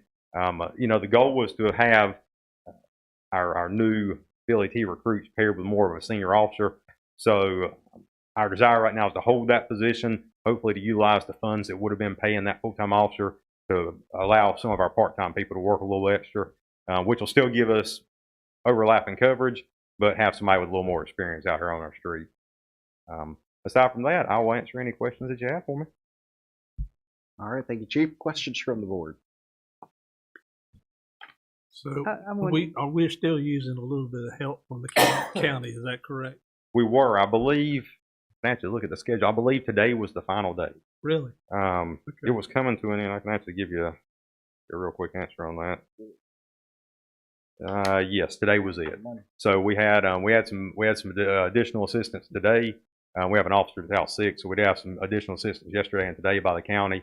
But today was the final day that was in that last contract that was signed. So if we needed to reapproach, we'd have to reapproach the sheriff now. All right, so you did a Yadkin River Park check in Spencer 39 times and the Yadkin River Park check in Davidson County 46 times. How did you do that? I have asked about this, and he's got a great explanation. Yes. Well, I know what is happening is a problem of fixing it. So the guys historically have always keyed in the part checks at the old finishing company with that address. So some of those, and I'm sure it's by some of our guys that have been doing it for a long time, some of those are still going to a normal business check line. When they key it in the computer, they're not forced changing it over to that one. That was a new line we built whenever we built Yadkin River Check for Davidson County. We added that one in there. So most of the guys are forcing it to change over, but where it's pre-populated for all these years as they've checked that same address for the finishing company, it's still logging part of them underneath the normal business check. And the reason it does look very odd. But the reason why is there's parking right on the other side of the river, and so when they stop, they're able to key it in at the Davidson County River Park as opposed to on the other side. So that's why it's showing up more. And most likely, in all honesty, we are checking our side a lot more. The accurate number for the Davidson County side, that 46 is a pretty accurate number. But if you'll look over on the first page of the report, business check drive-through that's got 167 on it, that is where historically when they would drive through and they would stop on our side in the finishing company property, that would be what the address would have logged and it would have went under that. So unless they force change it in the computer and tell it the new line that we kind of generated, it's still, some of them are still going back to that one. So it does look odd at the end of the report, but they're getting at least the same or more. So. Other questions? You don't actually drive up to the dog park, do you? Do you go up to the dog park? Well, yeah, typically they go up and down in, and it kind of depends too on, I will tell you some of the times they do kind of just a cursory drive through with a spotlight. Sometimes they go in there and park for a little bit. So it kind of depends on the time of night when they're checking it. And every officer does a little bit different, I will say. Yeah, and it's good that we're doing that. They've had some vandalism issues. It's going to become even more important for us once our part of the park on this side is constructed too. So. The good thing is I don't believe they have not located anybody out there doing anything that they've had to notify the county about. So hopefully the additional presence, I'm sure, is helping. Yeah. Very good. Yeah, one thing, please, sir. One of the complaints we've had in the past was you don't see the policemen patrolling the streets, walking around. I see you got some foot trolls and everything else. I think that's something we need to stress. But I notice we have a few at Winterfest as far as that good, and that's good. We need to show that. But I think it's good that we get out a little bit. The food line over there, or Brown Park Plaza, or something like that. I think it's good for the people to see see the people walking around. So I think you should encourage that more so. Yeah, and we used to, and I know it's because some of it would be a little bit. I don't think the department has not been fully staffed since most of you have been on the board. So previously we actually mandated that previously that they had to get out and do X number of foot patrols per shift. Yeah. Just kind of, it's kind of encouraged them to get out and mingle with the public. I will tell you, when we've been short staffed, we actually went backwards on that for a logistics reason. We had to tell them not to do so many foot patrols because you didn't want them to be 3 or 4 blocks away from the car and get a hot call and have to run back to the car. So we kind of started restricting that and telling them not to go far from their car anymore. So a lot of them would park and walk 2 or 3 blocks one direction. We actually had some that would park on the back streets and they would walk 2 or 3, 4 blocks and go up and around and just make a big loop. So we did have to kind of limit that. As we bring our staff back up to where it's supposed to be, there's going to be the desire is to have overlapping coverage even initially before we're back to our full 8 assigned to patrol. We're going to have at least a mid-shift overlapping coverage, which once we have that, then that's going to let us do that a little bit again. But one guy can still be in a vehicle riding around, and one guy can be out on foot. So I think by springtime we'll see that. Most of our BLET recruits, you normally have about a 3-month period of getting them trained up. So it's going to work out pretty functional. The one that's going to test in January, we're hopeful that somewhere around April he'll be ready to hit the road, and then a month or 2 behind that'll be the next one. So I really think by late spring we're probably going to be in a whole different position than what we've seen for really about the last 2 years. Thank you. Right. Any other questions? Thank you, Chief. Thank you. All right. Next is our fire department. Chief Lanning.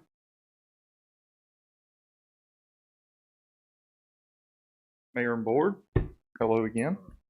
Hello. My report was provided to you. The only thing that has changed since sending that in is we did get word that we were not selected for the SAFER grant, which is unfortunate, but it was the first time we'd applied for it.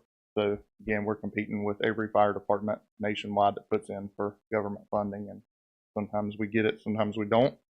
In conversations with Mr. Franzese, try to maybe identify a different grant writer moving forward, one that doesn't use practically a blank for everybody and just plug in some names and hit submit. Somebody that can maybe work with us, make something specific for us, for the town.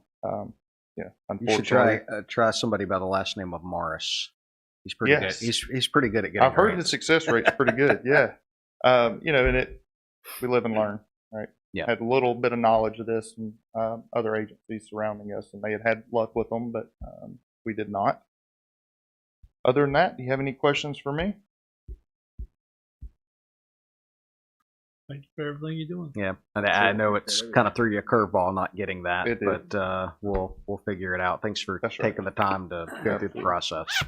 And one note I'll add about the SAFER grant is looking back historically in terms of awards in North Carolina, there's been a lot, and so far for 2022, there's only been to date 5 SAFER grants for anyone in North Carolina.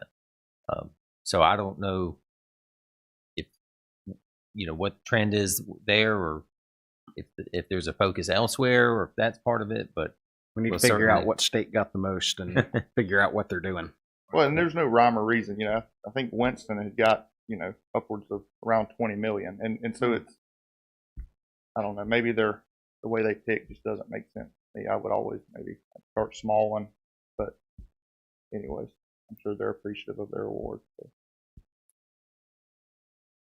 Other questions? Thank you, Chief. Thank you. Thanks. Thank you. Mr. Taylor, Public Works.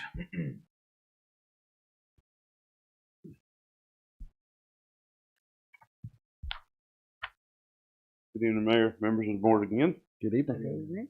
Glasses on so I can see. The first thing I'm going to bring up is a typo on my part. Where it says in the trash, where it says December 24th, that's actually the 23rd. It's on Friday, not on Saturday.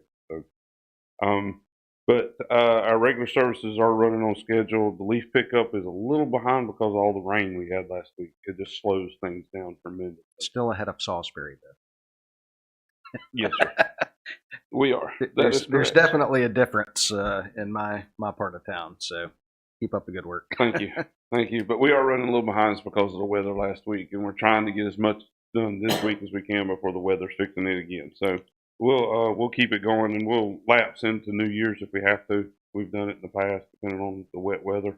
I mean, we'll go a couple weeks into January if we have to make sure everybody's stuff gets picked up. So as it states, Town Hall will be closed on the Friday before Christmas and the Monday after. The Friday will not have any effect on trash, but the Monday will. It'll just slide everything one day. And it'll do the same thing the next week for New Year's. We'll be off on Monday, so it'll just slide one day. But we still have 4 days. We'll do all pickups and bulkies both weeks. It'll just be on Friday, not on Thursday. So the project on 2nd Street on the corner has been finished. We caution taped it off for the parade just because we didn't want people driving in it after all the rain. But it's the curbing's been placed back. All the concrete under it's been gone and it's been filled in grass and straw. So as soon as the warm weather hits a little bit, we'll see some grass come up. We did hire someone for the mechanic's position. Jonathan, he's going to get me. It's Wallen. He actually lives on 3rd Street. He's a resident here in town. There's a real funny story how he came to us, but it was a Facebook post, Rowan County Yard Sale, something to Peter. Peter called me, I called him, and here we are. We have a mechanic. What's his name again? Jonathan Wallen. Wallen. He's the gentleman that was working with us up here with Yeah. the tree, Winterfest, that kind of stuff. He came in at a weird time because everything we're doing now is not really mechanic. So he has done some mechanic work and fixed some stuff in the meantime, but most of it's been Christmas stuff. So we broke him in pretty good when he came in. He came in the week of Thanksgiving of the parade. Okay. So since the parade, I can kind of sum up what we've done is winter activities and leaves. That's pretty much what we've gotten done in the last month. So you think you could fix the chief's shoulder? Ma'am? You think you could work on the chief's shoulder? Maybe. Let me bring him to the shop. We might be able to get him going. But he has been hired, and like I said, we're settling him into the mechanic's role little by little. Chad is very good because we've got somebody to transition him. We're getting all this stuff done for the police, and so he's doing really, really well. As we stated, most of our time this month has been spent on Christmas activities and leaves. That's pretty much what we've gotten accomplished. But I would like to say or publicly express a thank you to T.J. Brown at Rowan County for allowing us to borrow the cones again for the parade and the 5K. I kind of kept them for 2 weeks, but I really appreciate him doing that. And Randall Barker with the Rowan County Fairgrounds for allowing us to borrow a light tower because the Transportation Museum's got all theirs tied up. So I would like to thank both of those guys because they didn't have to allow us to do it, but they did really, really well. Just a quick update on the CCAP. After I received the phone number yesterday, I have talked to Mr. Godley. I do not have the numbers yet, and as soon as I get them, I will put something together and have Peter send it out to all of you all, and that way we'll know a little in advance on the number, and we'll get ingenuitive on how we can work the price or whatever we can do. Okay. But I'll be happy to answer any questions if you have any. Questions from the board? I have a couple of comments. I want to personally thank you and your staff and Michael and his staff for all the hard work that you did for Winterfest and the follow-up work that you will be doing as well. But I didn't hear any complaints. Everything seemed to work more smoothly than last year, and I had nothing but compliments for again you and what you did and your staff did as well as Michael and his staff. So again, on behalf of myself, being head of the events committee and Winterfest committee, and in behalf of the alderman and the mayor and everybody else, thank you for what you do. Quite welcome. And we'll Quite welcome. I think it was very, very successful. Bigger and better. A lot of work, but a lot of fun. A lot of work, a lot of fun. That's it. Exactly. Well, thank you all. Thank you. Thank you. Thank you. All right, Finance Department report. The finance report is in your packet. No issues that are jumping out. We're coming along with our property tax, and the sales tax lags behind a little bit as that flows through, but all is coming along as it should. Any progress on the Finance Department finance officer search? Nothing since the last update. We've interviewed a few candidates over the last few months, but unfortunately have not come up with anyone yet that we've been able to move ahead with. We have been working on the software platform that I've mentioned, and that's going to, I think, improve our reach, and so that is in the final stages of getting ready to be able to launch and use that software. But we have had some success in a few of our other positions here in Town Hall, that we've talked to some candidates for both the town clerk position and the office assistant position, and those searches are moving ahead in a good direction. We think we'll be able to fill those in the near future. Good. Other questions on Finance Department? Right. Library report. I'll be providing that to you. Of course, that's in your packet as well. And I know one thing that is mentioned in here, and appreciate all the work that Beverly does throughout the year with our events. But November was Native American Heritage Month, and there were several special events that happened at the library, including one featuring the Navajo Code Talkers that helped us win World War II.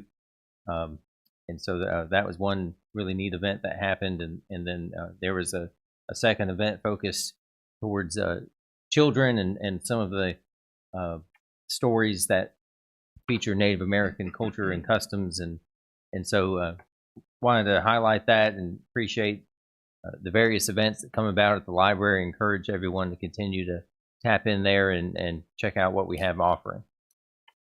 And perhaps the most important part of the library update for the board is that Beverly did have some cookies left over from the latest event. They're in the back and available to the board as you leave tonight. Thank you, Mr. Franzese. Thank you. May I ask one question? I know the library had an event on the 9th of December, on the same day that we had the Winterfest going on over here, but it wasn't on their website. Why was it not posted anywhere? Because somebody asked me about an event, and I said, well, I think there was supposed to be one, but I went to the website and there was no information about it on the website. That must have been an oversight. I do know that typically the events happen and get posted through the library's Facebook page, so it's just a matter of making sure we're getting the information on the website as well. Well, I think I checked both places and didn't find anything about that event. So it's Friends of the Library. I think I bought it through there. No. That's a group. Okay. Any other questions on the library? All right. Town manager report. Well, thank you again, Mayor and Board, for I think an exciting year we've had. And as we're wrapping up 2022 and looking towards 2023, we heard at the beginning of the year about running, and I think we've done some running. I think we still have some running to do, but just want to express my gratitude to this board for your vision and your support, and of course to our team. We couldn't do anything without our team and our staff being out there every day providing services to the community. So I want to say thank you to our staff for the jobs they do day in and day out. But boy, it's something special this time of year. We talked about the holiday events, and that doesn't happen by itself, and it doesn't happen by accident. It happens, and it comes off the way it does because we have a great group across the board from every department working together to do their part and going well above and beyond. So certainly appreciate the collaboration, whether it be our staff, our elected officials, and of course all the volunteers who come together to make this community special. And so it's just a pleasure to be a part of that. A few other notes. We did, in terms of talking about code enforcement, we met with the team from Central Carolina and did get some information about some possibilities for partnering with them. There's a significant cost that could come to that, and that's something we'll have to figure out in terms of a cost benefit of whether that makes sense. We also heard from Chief File about some additional staff that will be able to supplement some in-house things. So I did want to mention that to you, and happy to continue talking about that.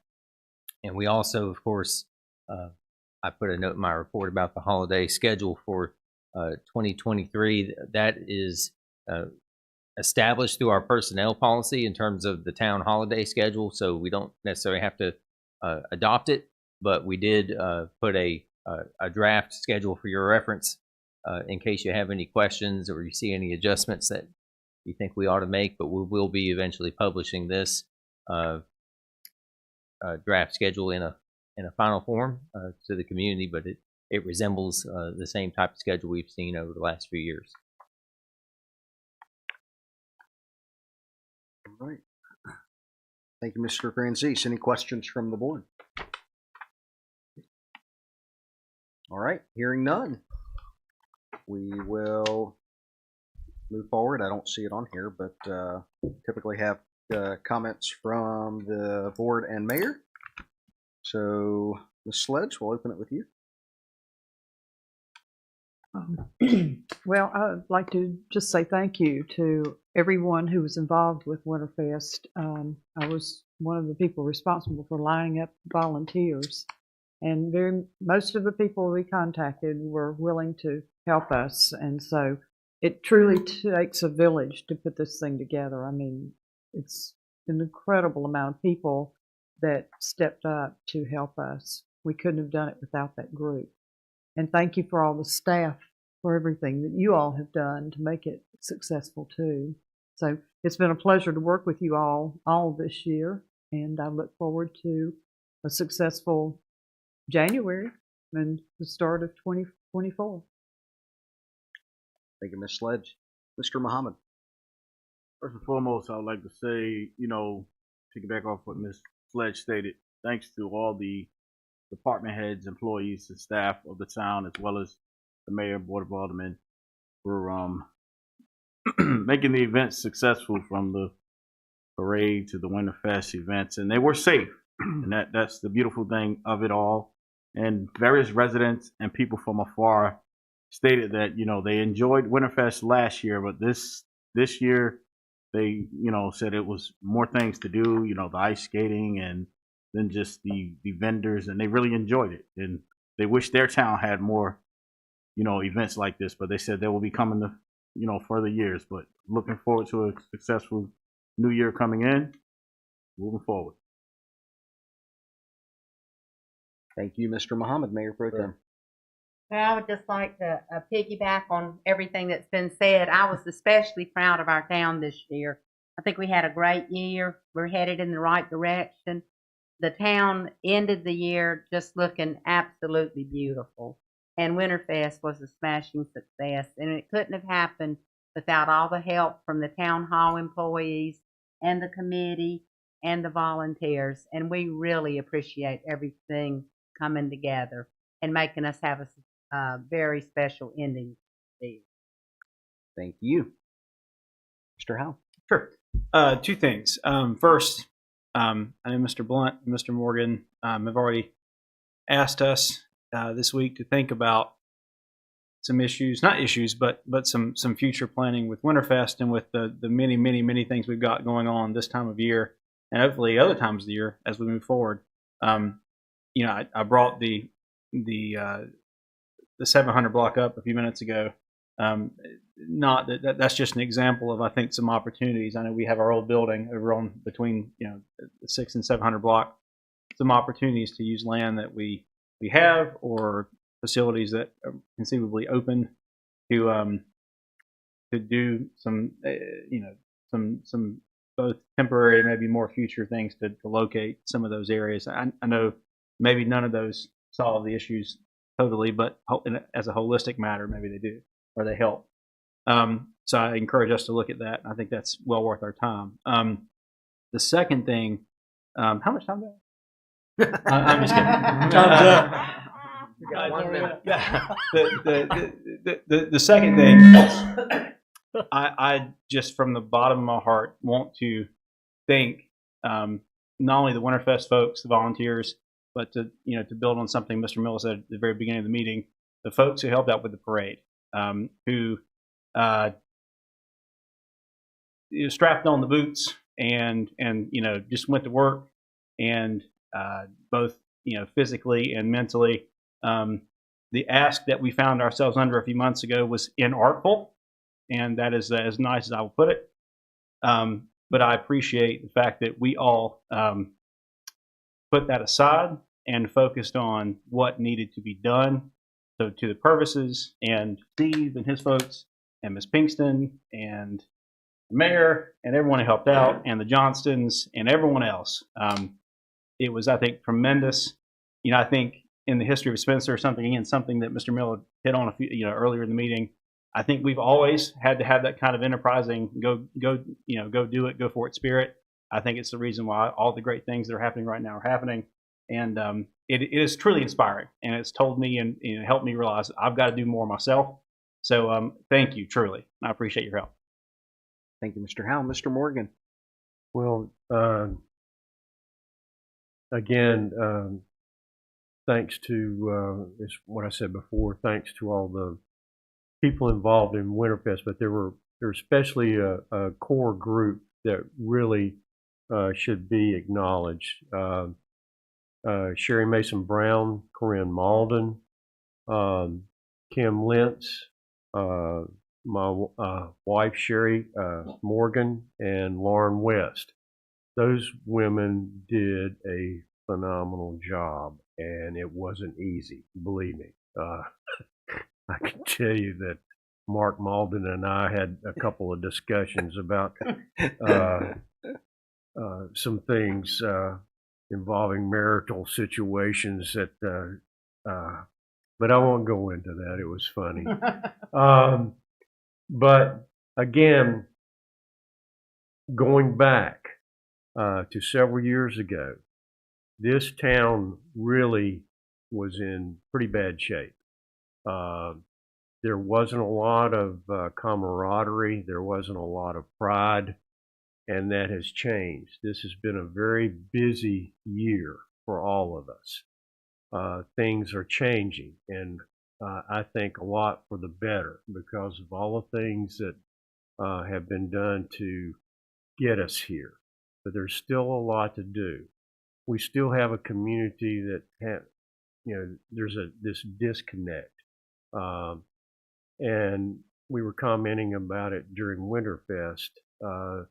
We saw a lot of people from outside of our community, but not a lot of people from inside of our community. And I wish there were ways of changing that. A friend of mine said, well, it's like going to your prom. You could send a limousine to a lot of the people, your fellow graduates, and they still would not attend.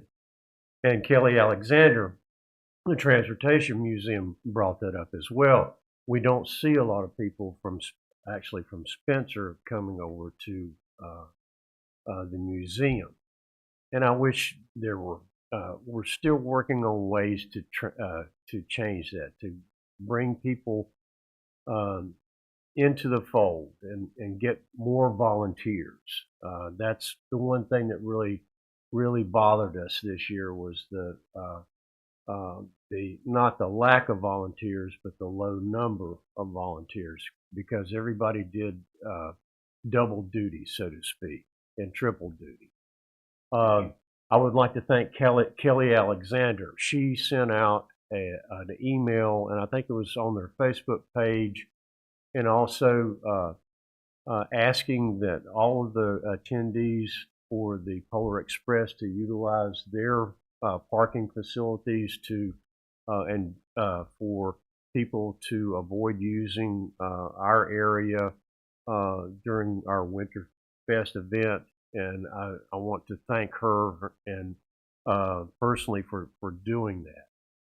Going ahead, as in the email that I sent out, as we get better at doing these things, again, our parking downtown is going to become scarcer and scarcer. It'll be at a premium.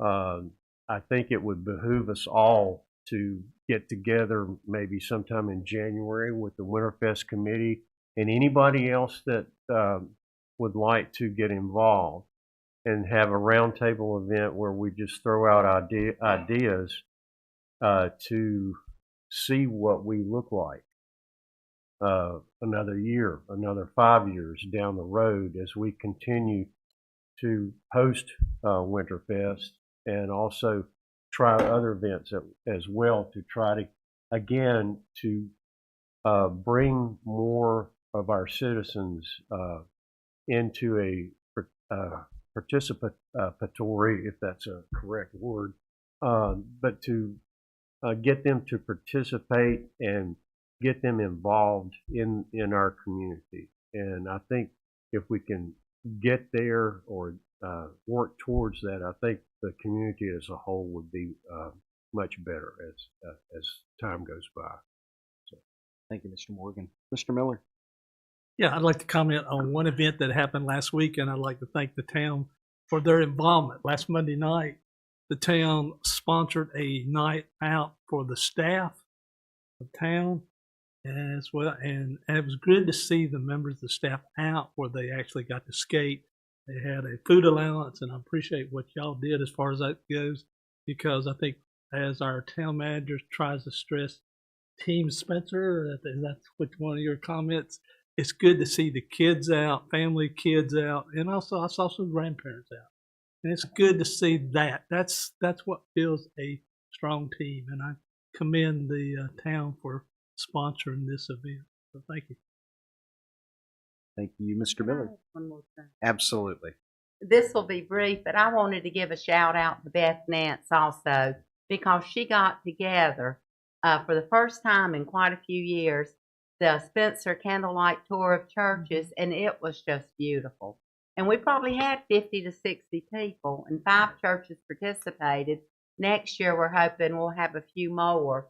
But it really was a wonderful night, and it was a night where I really felt the Feast of Christmas. So next year, mark your calendar and try to go to that. Very good. Thank you, Ms. Sechrist. I think you all have said it all. Didn't leave me with anything.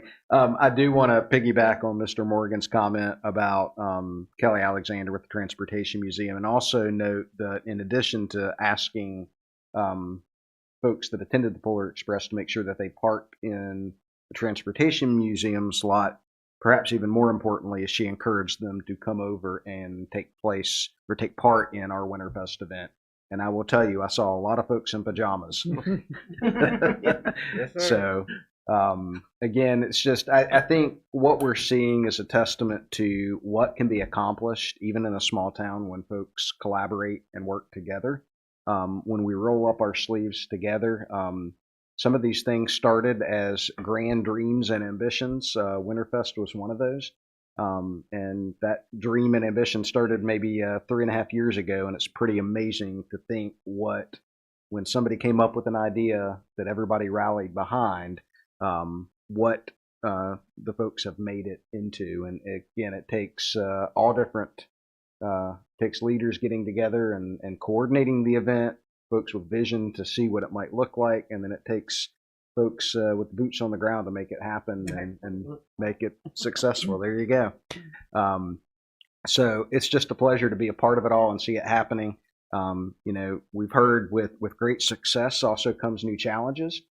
So as we move into the new year, we need to be thinking, long range, not just with our events like this, but, we've talked about a lot of development and a lot of growth, and we need to be thinking forward thinking.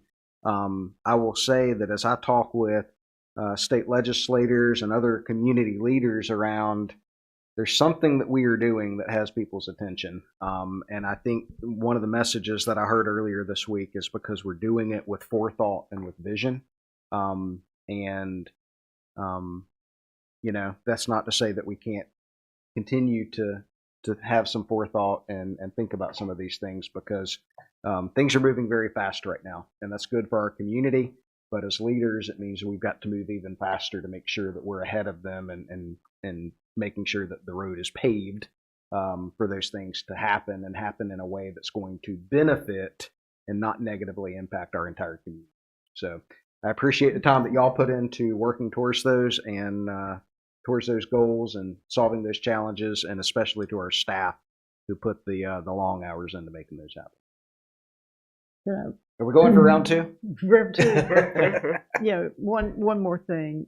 There were a lot of people who made contributions, monetary contributions, in addition to their time contributions. And, Linda Miller was one of them that did a lot for this group. And so I don't want to overlook anybody, so I can't call everybody's name, but, so much money was raised, and some of it came in very small amounts.